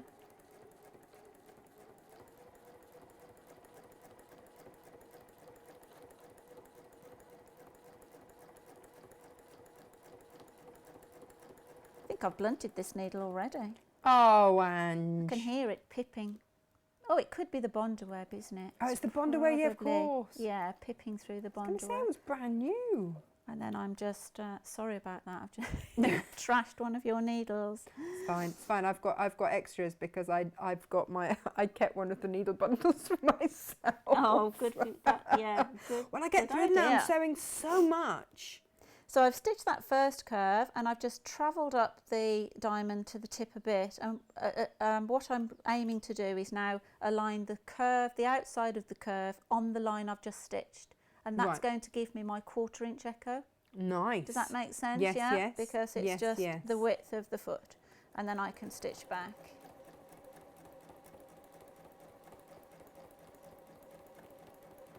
Is everyone still awake? So Elizabeth said that the free motion sound is quite cathartic. Yeah. She's just having a little nap. It's fine. She'll join us later. Okay.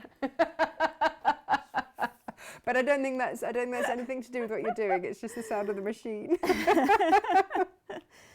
So the route would then take me to repeat that. So I'm just going to do that one more time, just so that we've got a couple, if that's okay. Yeah. So let me move it around again so you can maybe see a bit better of my stitching. I'm aiming to a point here, so we're going to put the chevron in to make that first. So I'm thinking about this travelling down to hit a point about there. Trying to keep my hands out of the way, otherwise I would have normally be holding the top of that ruler because it's going to move. So I know, you are so good. That. I keep suffering for our sakes. Often when I teach as well, I don't actually, with complicated patterns, I actually teach on paper. I don't teach underneath the machine. I draw it. Ah. So then people can see a little bit better. This is looking good. Huh? I like Going it. good? I like it. It's one of those things I always think I'm gonna do. I really want to do it, but I'm gonna start with having this as a panel, a centre panel of a quilt, and I think that would look lovely. And then I'll just because with a lot of the Cafe quilts, certainly in his Cotswold design, quilts in the Cotswold design, a lot of those are sashed. You know, you've got like a beautiful centerpiece, and then sashed around. So quite nice, simple quilts to make, but it allows the fabric to do the talking. Yeah. And I think this would be fab. Well, it's like thinking outside the box a little bit, isn't it? This actual design, when I was designing my jewel quilt, I designed 2 centerpieces. Right. And then chose which one to use in the design. And this was the second one. Really? And I always loved it so much that I pinned it up on my studio wall. And I just thought, I'm going to use that, you know, someday I'm going to do something with that, something else with it. So when I was kind of thinking about this squared up series, I'd always thought it would be a great, like you said, because it's only using the beginner's starter ruler as well. I always thought, well, that's just perfect. A perfect pattern for someone who's just got the starter set. So I like that. I like that you don't have to have become really advanced, so you don't have to have paid out for loads and loads of different kits. Yeah. You know, you can do this. Of course you can. You can buy every kit under the sun. But why not make the most of everything that we have to start off with? Just brilliant. Exactly. So that's where the pattern actually came from. Just going to nip those off. Have I got enough there to show you what I need to show you with a couple more options? I think I have. So obviously I don't want to send you all to sleep, keep stitching tons and tons of this out. But we have now got which one we're going on? We've got our main centre 6 diamonds. Lovely. And just in that time. In that time. And we've got then these these lovely 3-pointed stars. As I said, we can add extra detail in here, or we can leave them open, and then we've got those curves coming in around the outside. Brilliant. Okay. Brilliant. Yes. So now. Oh. Sorry, I just moved it. Yeah. So I thought you were going to do something else. I was trying to preempt you. Got it horribly wrong. 2 things now I'll cover. We've got the. I'll come down a bit. We've got the main design, sort of the chevrons that go through this pattern here, which I'll come to, and just then an echo in the middle of here. If I was echoing in here, all I'm going to do, it's probably really better way to show you actually here while you're on camera. Ah. So if I place the template along the stitching like that, is that a good angle? There's better? great. Yeah. That's probably the most awkward one for you. That's But you've been okay. doing yoga, so it's fine. You can you can contort. It's Bend fine. in. Yeah, bending. Bendy Ange. So if we align the template alongside a stitching route, then the foot is going to come, the stitching line will be 1/4 of an inch in. So if I wanted to do an inner echo in there, that's all I would do. I would bring my needle up. We've got a centre line there on the diamond.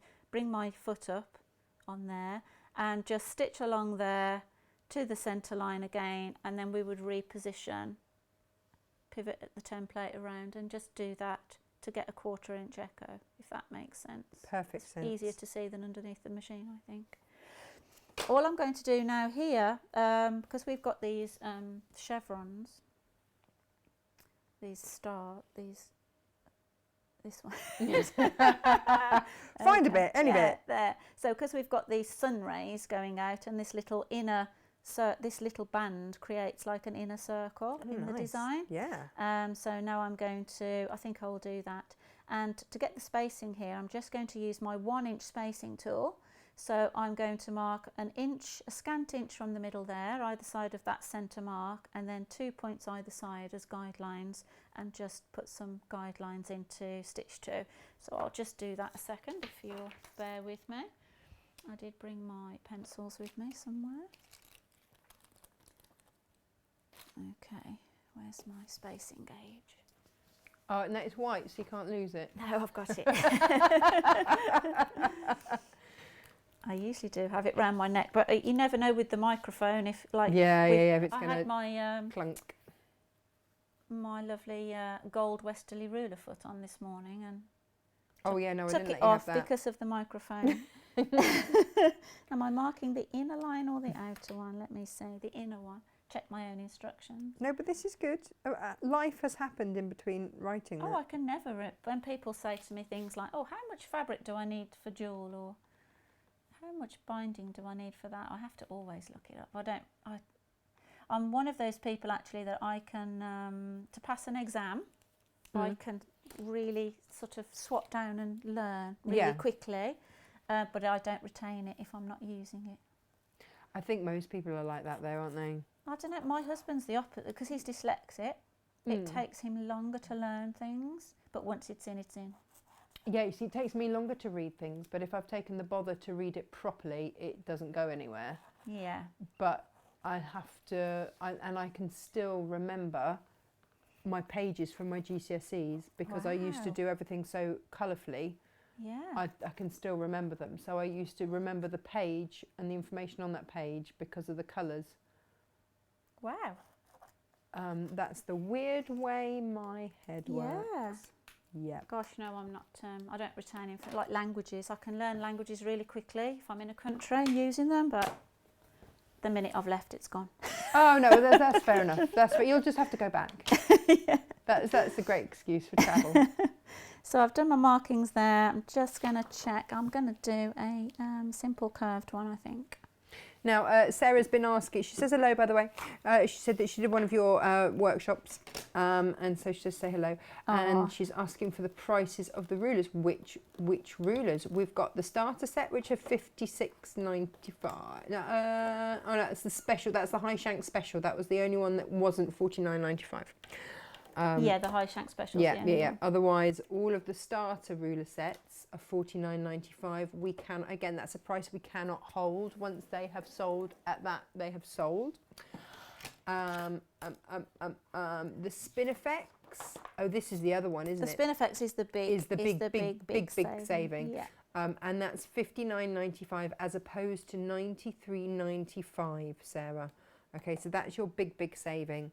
So, you know, pop that in, make that saving. All good. All good. That's exciting. So I'm stitching out to my curve and stitching back. There's two ways that we can do these rays. We can either do double stitching, which does give a nice emphasis sometimes if you stitch back out and back in. Yeah. So the double stitching can be really nice depending on what thread you're using. The other way would be for me to stitch out and then along the curve and then stitch back down the next line. Oh, nice. Does that make sense? Yeah. So. We haven't talked threads either. We haven't. I don't know what threads you. Well, we sell Aurifil. I love Aurifil for my piecing. So Aurifil for piecing. What do you use for this though? Glider thread, did you say? Glide. Glide. Glide is the brand. Yeah. Okay, I need to get some of that then for us, don't It's I? American. Okay. Does that It mean is it's going to from be hard to get hold of the States. at the moment? Well, probably. Yeah. I know, because I've got so steady carrying my patterns, and I was thinking the same actually. I need to look at whether stuff's going out to the States Yeah. easily. I mean, that's why you tripped over boxes and stuff coming in. I 'Cause think I've stuff just- is taking, even our normal mail is taking longer, isn't it? It's going to in these situations. Yeah, and I've just had to make sure that I'm carrying more stock here so that I can send it out, because if I have to wait for things to come in, there is a slight delay. So if your order has taken a little longer, it can often be just because, you know, because the world's gone a bit mad and all that. The world has gone mad.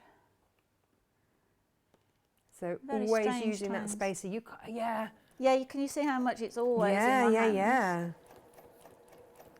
As I said, normally I've got it around my neck. I do have a little gadget that I carry it on.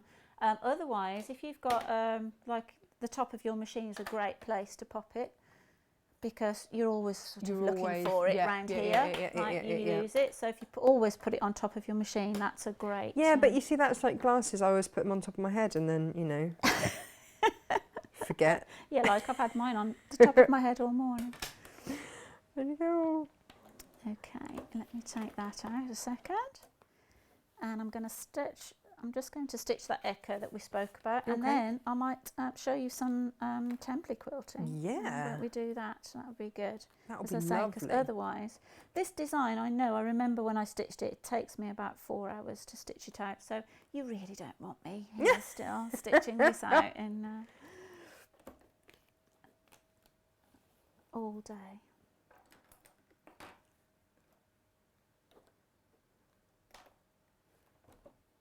It's very strange, this social distancing, isn't it? It's really weird. Very odd. As I said, I did watch how you managed with Sarah yesterday. She was excellent, wasn't she, at coping with it? Yeah, it has been a challenge, but it was something that we spoke about a lot as to how we could do it. Yeah, it was really good. You know, the same with you. And we're lucky because we do have the space here to be able to do it, and to give you, you know, a bathroom that you can solely use, and then I'll go in and scrub it all down, and, you know, no offence. And those sorts of things which you wouldn't necessarily think about otherwise. No. So, yeah, it's all good. Well, no, I popped here and visited you half term. Yeah, before it was all kicking off. Yeah. And we never even thought anything like this, did we? I don't think anybody did. But, I mean, obviously the only place that I go is to the post office. Yeah. And to Hochanda. They're the only two places that I go. The post office, it's like playing hopscotch because they've got big square blocks on the floor, so you have to be in a box. Oh. The person in front of you will be in a box ahead of you, and you have to make sure you're at least a box away from them. Right. So they've got it all pegged out. and then it's like a little maze. If someone stood in the aisle that you want to go down, Yes. you've then got to try and find a way round so that you don't go past them. Right. It's a bit of, so I've got it down pat Got now. it now. I know all my different routes around the post office to get there. I must look a bit strange, but yeah, people aren't always quite clear on what it's all about. I watched an old man, there was a girl stood outside the post office with her dog. She was obviously out for her hour's exercise. Yeah. And this old man just went straight up to talk to the dog. Oh, It just yeah. didn't even give it Didn't two even- thoughts because it's no. just habit, isn't it? Yeah. You know, and that's the other thing that is difficult. For me, I think it's I mean, it's tough on everyone. It will affect everyone. You know, we're all having to deal with the situation, whether it be financially, emotionally. But I feel really sorry for people on their own. Yeah. Well, that's why, it's really tough, isn't it? you know, something like this is lovely because Yeah, absolutely. If we can takes just the mind off. reach out to a few people today, that's lovely, isn't it? And I think, you know, lots of lovely comments. Thank you so much. I really love being able to see your comments on Facebook. Oh, Ange, look at that. That's, wow. So just while we were just chatting there, I managed to get these some sun rays in there. Beautiful. So as I was saying, if I just use my unpicker, that might, or my scissors, that might be good. So with the sun rays, we started in the middle. Yeah. And we can either stitch out and double back, so they're double stitched, or we can stitch out, travel along the curve, back down, stitch out, travel along, back down. So that would be your route to take. Right, okay. So both of those are described. And then on here, I've done a simple 1/4 inch echo, which is what we were describing just now about actually having this on the outside of the diamond alongside your stitching, so the foot gives you the 1/4 inch echo. Mm-hmm. And then the next echo in, it's not exactly a straight echo. Can you see it's chevroned there? Yeah, yeah, yeah. So it's a little bit, what I did there was you can either mark 1/2 inch point, you know, just mark a mark, or if I pivot the template, so this would have been, pivot the template so that, I'm going to try and hold it. This first guideline here is sitting 1/4 inch in. Right. First guideline, so that means that's going to give me 1/2 inch Yes. gap Yes. right there. So you can use the guidelines really, really, they really, really do help you get these patterns. So obviously our outside chevrons are done in exactly the same way. If you were stitching sort of 4 of these together to do that quilt as you go kind of technique, or a table runner, what you could do is get all the detailed stitching done in here, and when it comes to the outside, if you wanted it to go, this stitching could go across your sashing. Oh, nice. Yeah, Yeah, does that make sense? Yeah, So yeah. you could get all the central stitching done, join them, and then just do these bits that go across the areas. Oh, very nice. So then you wouldn't even have the Yes. evidence that it was pieced together. The evidence. But actually, you could even start off like Sarah's quilt wasn't massive. Yeah. Even this, what would it be? 32 inches. Hang on. 32 inches square, you know, yeah, because it's 16, this is 16. Yeah. Well, a bit, you know, I forgot to suggest actually earlier, whatever your finished block size is, so if this is a 16-inch finished pattern, I always suggest adding 3 inches to that to cut your fabric. So I cut this at 19. Right. Just to give you that little inch and a extra. half around the edge, so that what you don't want to be doing is trying to do ruler work hanging off the edge. No, don't do that. It's difficult enough. Okay, so add extra in. Just So add then you would extra. end up nearly with the same size quilt as Sarah's was yesterday. What's how many inches is a metre? Is 25. Hang on. No, hang on. The 25 centimetres. 40, isn't it? Because there's oh gosh, hang on. Yeah, I think 19 and a half is 1/2 a metre, isn't it? 40 inches 40 is a inches. metre. Yeah, so There or thereabouts. 2 of those would be about a metre. Yeah. And I think actually, personally, I would tackle on a normal domestic machine quite easily. I think you can go up to 50 inches with your centre panel. Yeah, you've got to squash it a little bit, but it's not too difficult to cope with. up to about 50 inches, so 40 inches. You didn't even have to piece 4 together, you could just draw them out, mark them out 4 up on a big piece of fabric and go for it. But you've got options there if you do have a very small throated machine, or if you just purely like quilt as you go and you want to use mix these bundles in with some of your stash as well. Then the benefit of it is if you wanted to make it bigger, you could just put a border on it, quilt as you go again, a border. Oh, nice! That's a different way of doing it. Add like a 10-inch border or a 6-inch border, then you're there. So let me find my very sharp unpicker and have a little chat to you about this template quilt. If are we okay to have a little look at that now? I think? Yeah. So if you've never done this before, what you need to do is I've got my little old unpicker that I never unpick with, because I'm not a big fan of unpicking. Well, no, I mean the idea is to be perfect straight off, right? Ladies that know me, ladies that come to my classes know I don't do unpicking, and I don't allow my ladies to unpick in class. Really? Yeah, it's banned. So any unpicking that needs doing in class, I unpick for you. You don't come and pay to come to a class to unpick. And also, if you're just going to sit and unpick, you're just going to get better at unpicking. Nice. Yeah, so I like try and get my ladies, I see your thinking. They're just all recovering perfectionists. I have to try and get them over that hurdle because they want to unpick every little wobble or bump. But actually, when you see something like that, you're not going to be going, "Oh, do you know what? That stitch looks a bit bigger than that one." And do you know what? And anybody that does isn't a friend. I keep saying this. So the unpicker I use really just for pulling my thread up, it's as blunt as anything. Then I've got a super duper sharp one. So you do need a super sharp unpicker.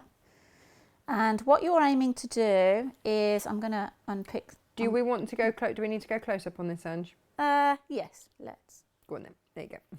I'm going to actually cut out this lovely chevron shape there. I think we'll do that. Nice big shape.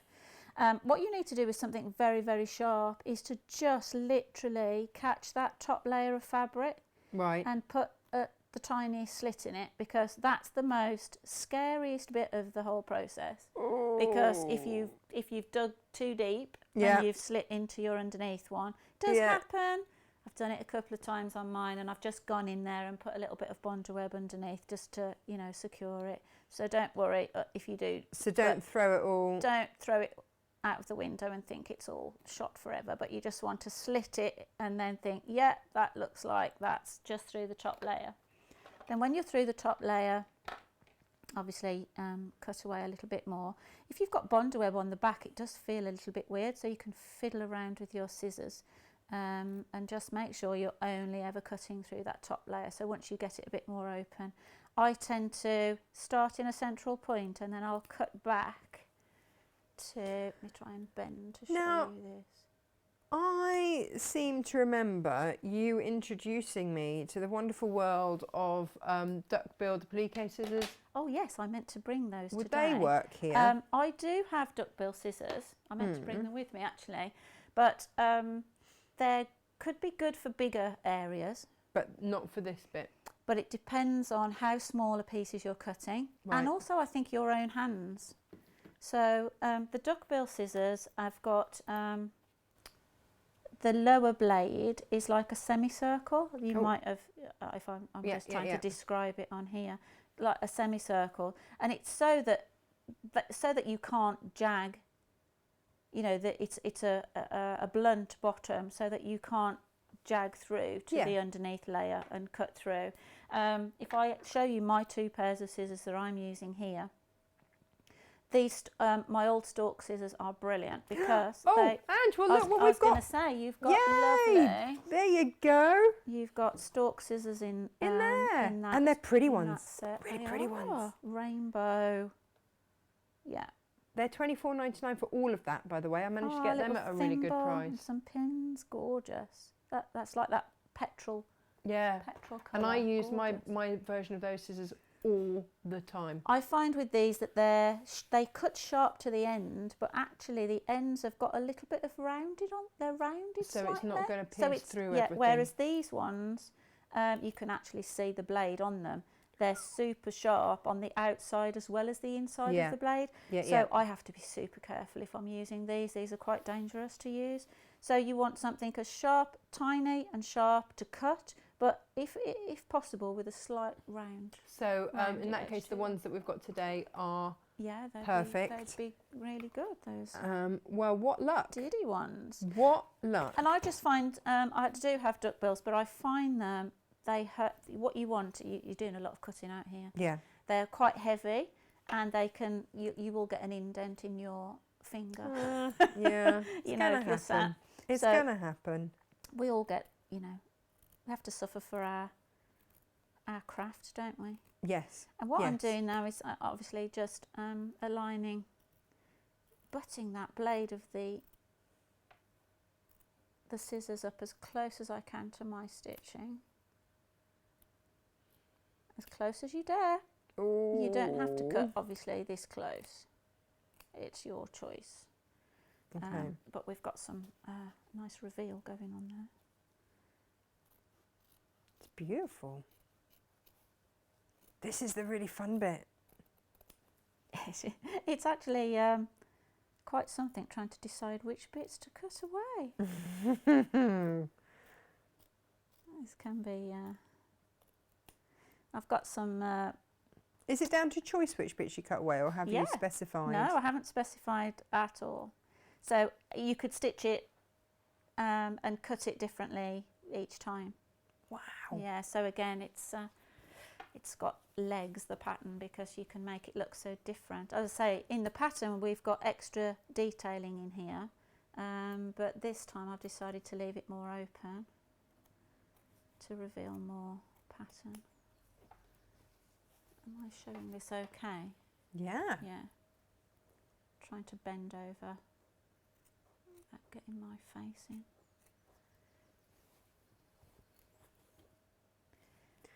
I'm just whilst you're doing that, I am listening. I'm just looking sure to see if I can get any of those little embroidery scissors, but to be honest, the best deal that I can find is that box that I've got, because then you get the big scissors that match, and you get those little stalk scissors like you've got there. Yeah.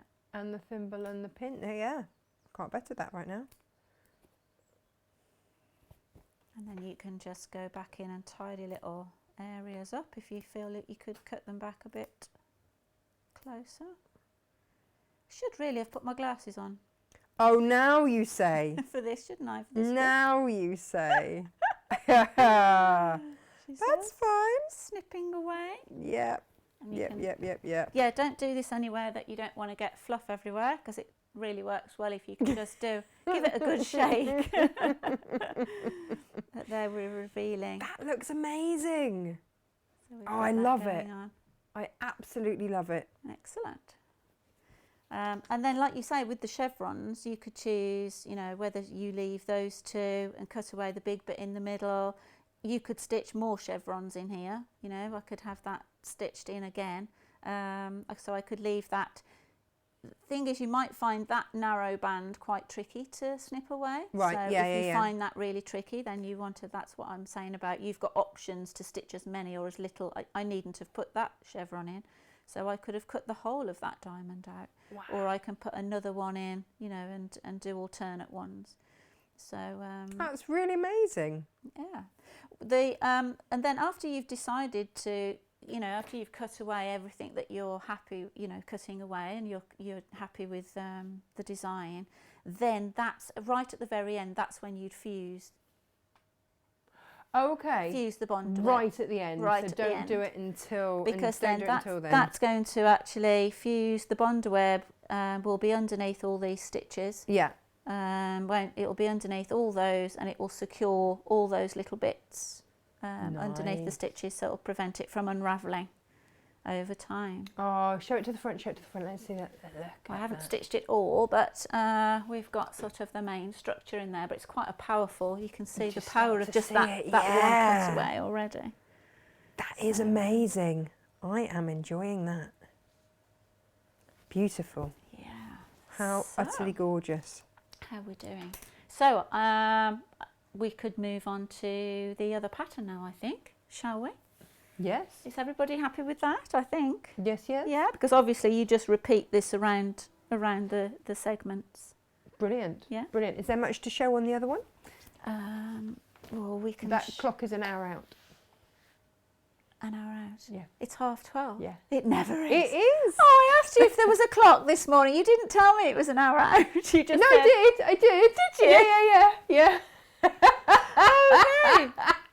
Oh my word! But you go are for all as asleep. long as you like. are all asleep, and there was me worrying. Well, I can.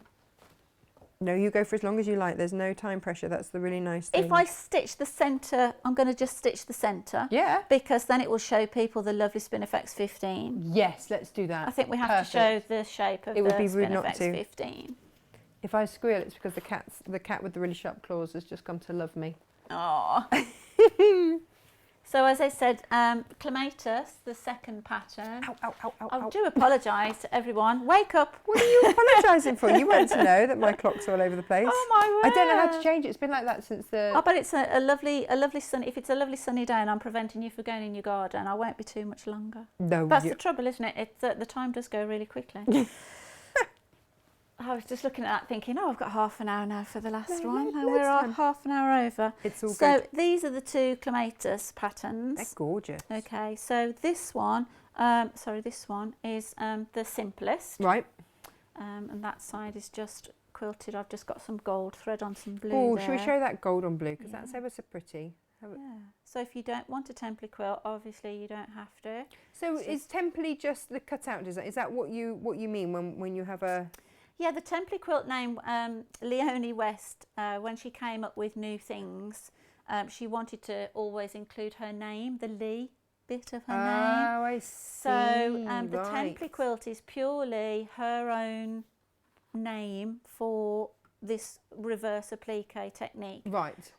Although it is reverse applique, normally you wouldn't be doing reverse applique at the quilting stage. Right. Does that make sense? Yeah. You would do reverse applique and then quilt it.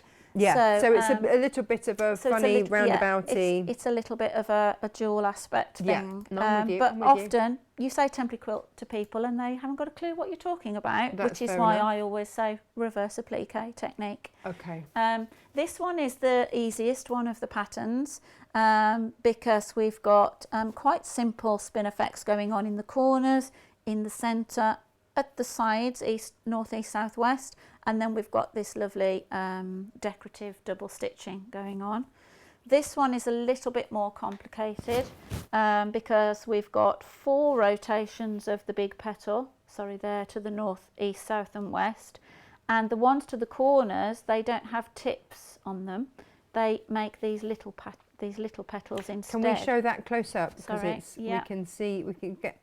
Oh, look how pretty that is. So So this is the spin effects that we're moving on to now. This is the Spinifex 15. So here we have this big petal and they go to the north, east, south and west, and then in the corners this petal's missing. It doesn't have the tip. Oh, yeah. So I've actually stitched out to here and then I've tucked back in to create these and then gone round. Oh, you're clever. Yeah. Oh, okay. you're clever. And then also there's a bit of a complicated corner, as you can see there. Yeah. And again, it's just made a little bit different rather than just... Spin effects are great because you can just stitch 8 rotations or 4 rotations and make them quite simple.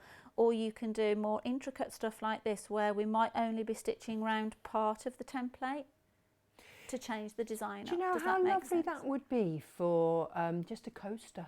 Yeah. Because you can get those acrylic things that you can put them into, can't you?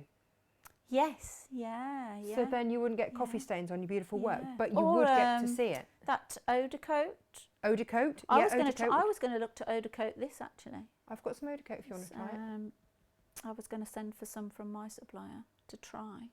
Love a bit of eau de coat. So yes. Love a bit and of the eau de beauty coat. of that is these designs. I think I've put that they can be 14 to 16 inches. Let me just check. 14 to 18 inches square actually, because whatever you do in the corner, you can move out if that makes sense. So you can stitch the centre and then you can move the corner sections with this one or this one. You just move the design out and use a slightly bigger template Right, okay, I'm with you. So that's why you can change up the size of these two. So that's why we've got two designs on the front, and as I said, 14 to 18 inches. I've described them as being 14, illustrated them as being 14 in here. Now the reason why the template set is quite expensive is because you do get quite a lot of, you get 5 different template sizes. Yeah, there's a lot going on in there, isn't there? Natasha, can we see them? Where do you want to put them? On there. Oh, yeah, yeah. Oh, I can do that. Let's move some of those out the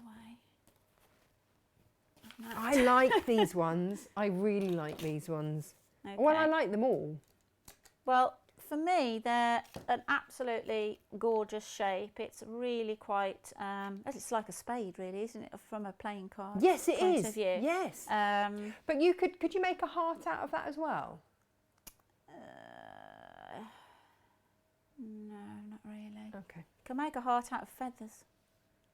Oh, can you? I just thought if you just from the base, you just need to, have to find a way to dip in the middle bit, because you've sort of. In fact, was there a little bit of a heart I noticed coming on one of the patterns? Do you see secondary designs that you didn't expect to see sometimes? It's when they're overlapping, it creates a bit of a heart. That's what I was just wondering. I think you're seeing these two shapes here, maybe. Yeah, I love that about these templates. Yeah, and which do you see? Were you one of those people that could see those, you know, those like those swimming dolphins in a picture that was just like a whole load of fuzzy things, where you used to have to stand and watch them? They're like pictures hidden within pictures. The magic eye pictures. Were they called magic eye pictures? I don't know. In the 80s, I was going to say you're too young, and you're too young. No, I'm not.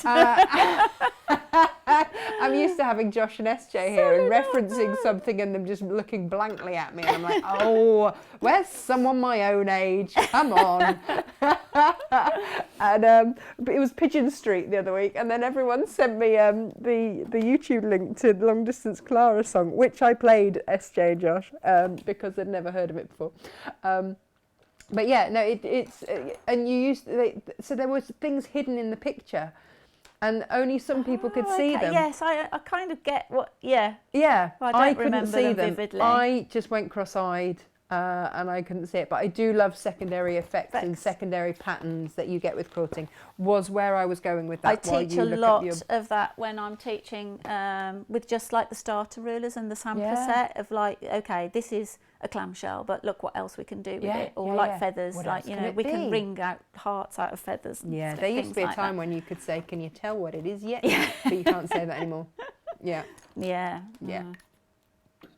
So these beautiful, so you get 5 templates in the set, and there's 11.5 inches, 9.5, 7.5, 5.5 and 3.5, so a really good set. Yeah, I think that's why they've gone, you know, quite expensive, is the more bits of acrylic in the set. Well, that's they've more, gone up. Yeah, it's more cutting, more time, more what have you, isn't it? I'm just trying to find the prices, because I know I'm going to be asked for the prices in a minute. So these set were, they were £80 when I bought mine, and because of the change in manufacturing, they went up at the end of last year, I think, to £94. Oh, no, here we go. Oh, these are the ones that we've brought, an amazing deal. These are the ones that are the amazing deal. Yeah. So we, instead of these now coming back down to £80, we've actually got them at special at 60. Basically, yeah, £59.95. £59.95. Yeah. And I think, did we have a special bundle that if you today are buying the starter set and this, I think you get a further £10 off. A further £10 I think that off. happens I think that happens at checkout. Yeah. Magically. I'll just check with Josh that's all happening. That's what we did think about. That would be really cool, that if you're buying the starter set as well, then you could get the starter set and this set for £100. So yeah, they're a super set. You've got central guidelines to line up with where your foot's going to sit, because obviously it will stitch out ½ inch smaller than this. But I'm just going to stitch out the middle just to show you what happens if I stitch 4 or 8. So I've marked an 8, well, I've got a 16-point crosshair here, but we'll just go with 8 at the beginning. It's quite curvy, the template, so this is quite a sharp bend, so again you need to get the feel of each new template that you stitch around. They will feel different each time you stitch them. So, you know, if you've just been using the starter ruler and then you come to use this one, you just need to warm up with it almost like exercise and get the feel for it. Oh, well, we're going to be warming down with a bit of yoga and a bit of stretching.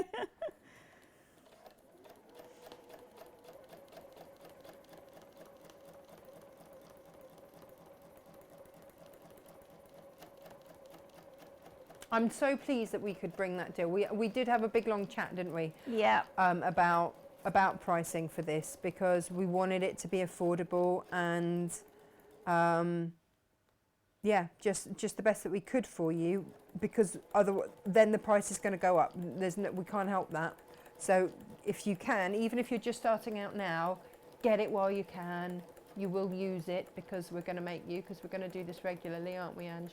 And you're just going to be so inspired to do it. You've got the lovely Clematis designs as well to inspire you. You know, you're not thinking, oh, I'm spending all that money on a template and I don't even know what to do with it.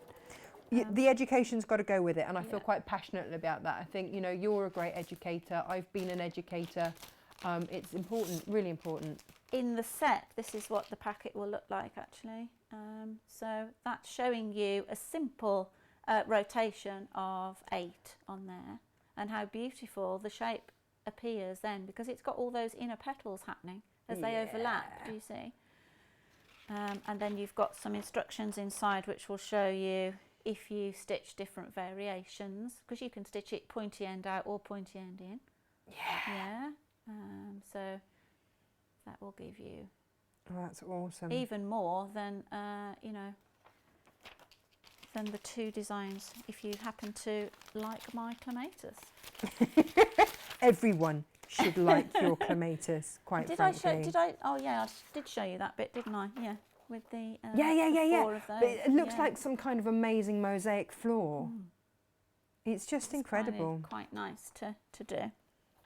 So, if I stitch the north and south in. When I'm stitching rotations, I often advise people to stitch like opposites. How do you mean? So if you've got 16 rotations of something to stitch, instead of stitching them round one at a time, try and stitch the north and south and then the east and west. So like you're as if you were on a compass. Yes. Right, because I'm with you. it kind of keeps you on track. It's Yeah. when you've got sort of 7 stitched and you've still got some to go, it's quite easy to miss one out or get something wrong. And also by stitching them opposite, you're actually keeping the quilting even. Yeah. Rather than travelling round in a circle. Ange, I've just placed an order for some stalk scissors. I've found some. I've tracked some down. So they will be here. What day is it today? What day is it today? Tuesday, isn't it? Yeah, Textile Tuesday. Tuesday, yeah. Hello. I do know what day. I don't know what. I mean, if it were left to me, I'd still be sat in my pajamas. I mean, I put a bra on today, you're honoured. And makeup. I haven't had makeup on for 3 weeks, let alone heavy TV makeup. Yeah, no, I know. It's quite amazing, isn't it? Yeah. So that I've no idea what day of the day, week, or anything it is really. Could be anything going on. So yeah, Tuesday. So that the scissors would be here Thursday, so I can have them shipped to you Friday. You'd get them Monday, Tuesday next week. Along with everything else that you've... Yeah, that's quite fast, considering what's going on in the world. Yeah, I reckon that's what I can do. So I've stitched my north and south here. What I want to... I don't know if I can point it out, but if I stitch my west in here now, what's going to happen is the little corners should meet up perfectly. Right. Okay, so you can actually check this again with your spacing gauge. But because of all the guidelines on there, obviously they should work, but it's fabric, it moves, you know, they're quite big. This is quite a big template to hold, so it might have moved as you're stitching. So you can just fudge it a little bit, as long as you're just measuring that 1/4 of an inch where it's got to meet your other one. Once I've stitched it, I'll take it out to show you. It'll all become clear. And it will all become clear, yeah.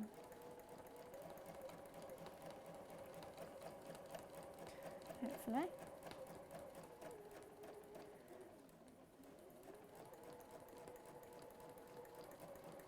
It is very therapeutic, the sound, I have to say.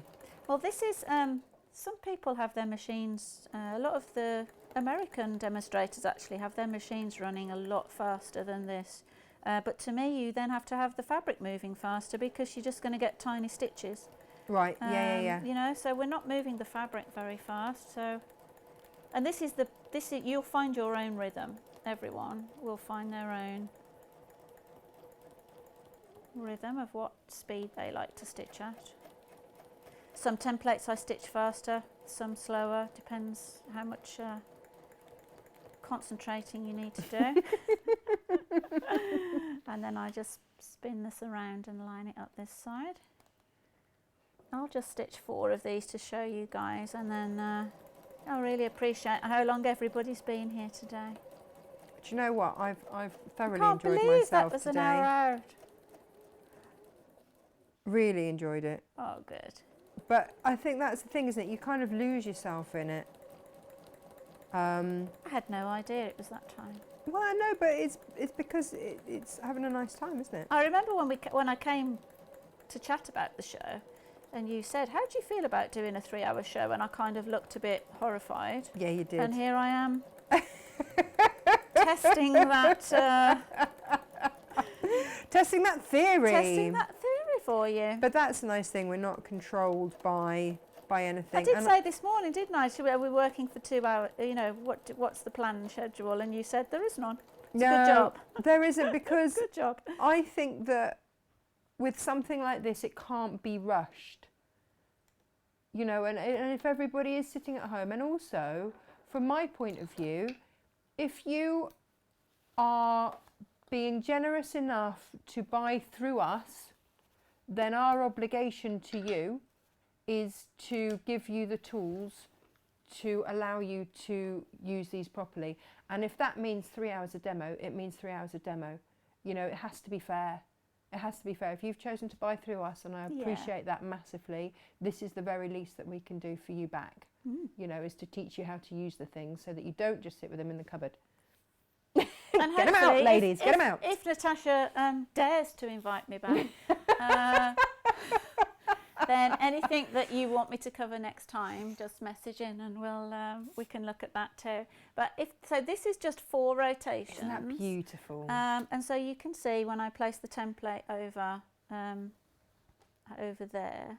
So you've got this like quite very curvy end, and then it comes to a point. And when they overlap, it creates this. That inner pattern. And then if I was to stitch another 4 gorgeous there, then that's where you'd get that secondary pattern going on. Yeah. With even smaller inner petals, if that makes sense. So you can then do that reverse applique with this.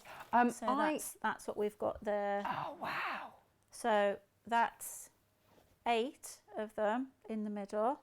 And then where they've overlapped, it's giving you all those different shapes to cut out. And I've stitched an extra, which one am I? And I've been doing this for months. Still couldn't tell you which way. It's really odd. I've stitched an extra petal, just that little petal there inside. These would have been made, but you know what I mean. Yeah. So that's part of the pattern. Do you know, actually, with the brassica underneath, because we've done that with the darker brown. Yes. So that'd be lovely. Yeah, the really lavender lovely. is really going to pop on that. Yeah. So if you can imagine that seeping through that, it's just going to be amazing. And but it's got quite an underwater feel, hasn't it, in that colourway? It's going to be, and so those clamshells that it's replicating as it goes, it's going to be amazing. What I love about this, choosing these fabrics rather than just doing this effect with a plain, is where you have got, like you say, you've got the, it's dark in one area and then really vivid turquoise and then really pale. It so gives it extra interest, and doesn't it? That's for me, when I was looking at fabrics to do this, I wanted something that it wasn't such a repeat fabric that you'd know what you were going to reveal. Does that make sense? Yeah. It's a complete surprise. That is why Kaif is perfect for this. Yeah. It's absolutely perfect for this. Yeah. It's not like a repeat pattern where you're going to eventually know what you're going to snip away at. You know what I mean? It's a complete surprise. Really hope, because that one that you've got there is actually a Philip Jacobs design, and we were chatting at 4 o'clock this morning. Who knows? If you see, Philip is a night out and I'm a morning person. Okay. But at 4 o'clock in the morning we overlap with our daily rhythms. I know you're an early bird. Yeah. So we were chatting this morning, and I said to him, "We've got your fabrics on the show today, some of your designs." So I hope that he will watch this back and really enjoy, because I know that he loves. And I loved with this how I had no idea, but can you see the way this has just placed that lovely bit of... Perfect. It's almost, I don't know, that wasn't planned at all. Happy accident. And there, actually, that one, with that little bit of look. gold, just that central, it's almost like a clamshell. Yeah, it's like an echo, isn't it, of it? It was just gorgeous. Just gorgeous. So that's obviously the beginnings of the Clematis, and as I said, there's two different patterns in there, all drawn out for you, showing you exactly where to place all the templates, where this is the foot. So hopefully you can... I'd really love to see when people start making these from my squared up series into things like send us pictures of your bags or cushions or whatever. Do you know what I'm thinking as well? How would you? I mean, goodness knows how my mind works. We did a footstool. Now imagine having that as the top of your footstool. Yeah. Wouldn't that be amazing? Because that was 17 inches square. Yeah.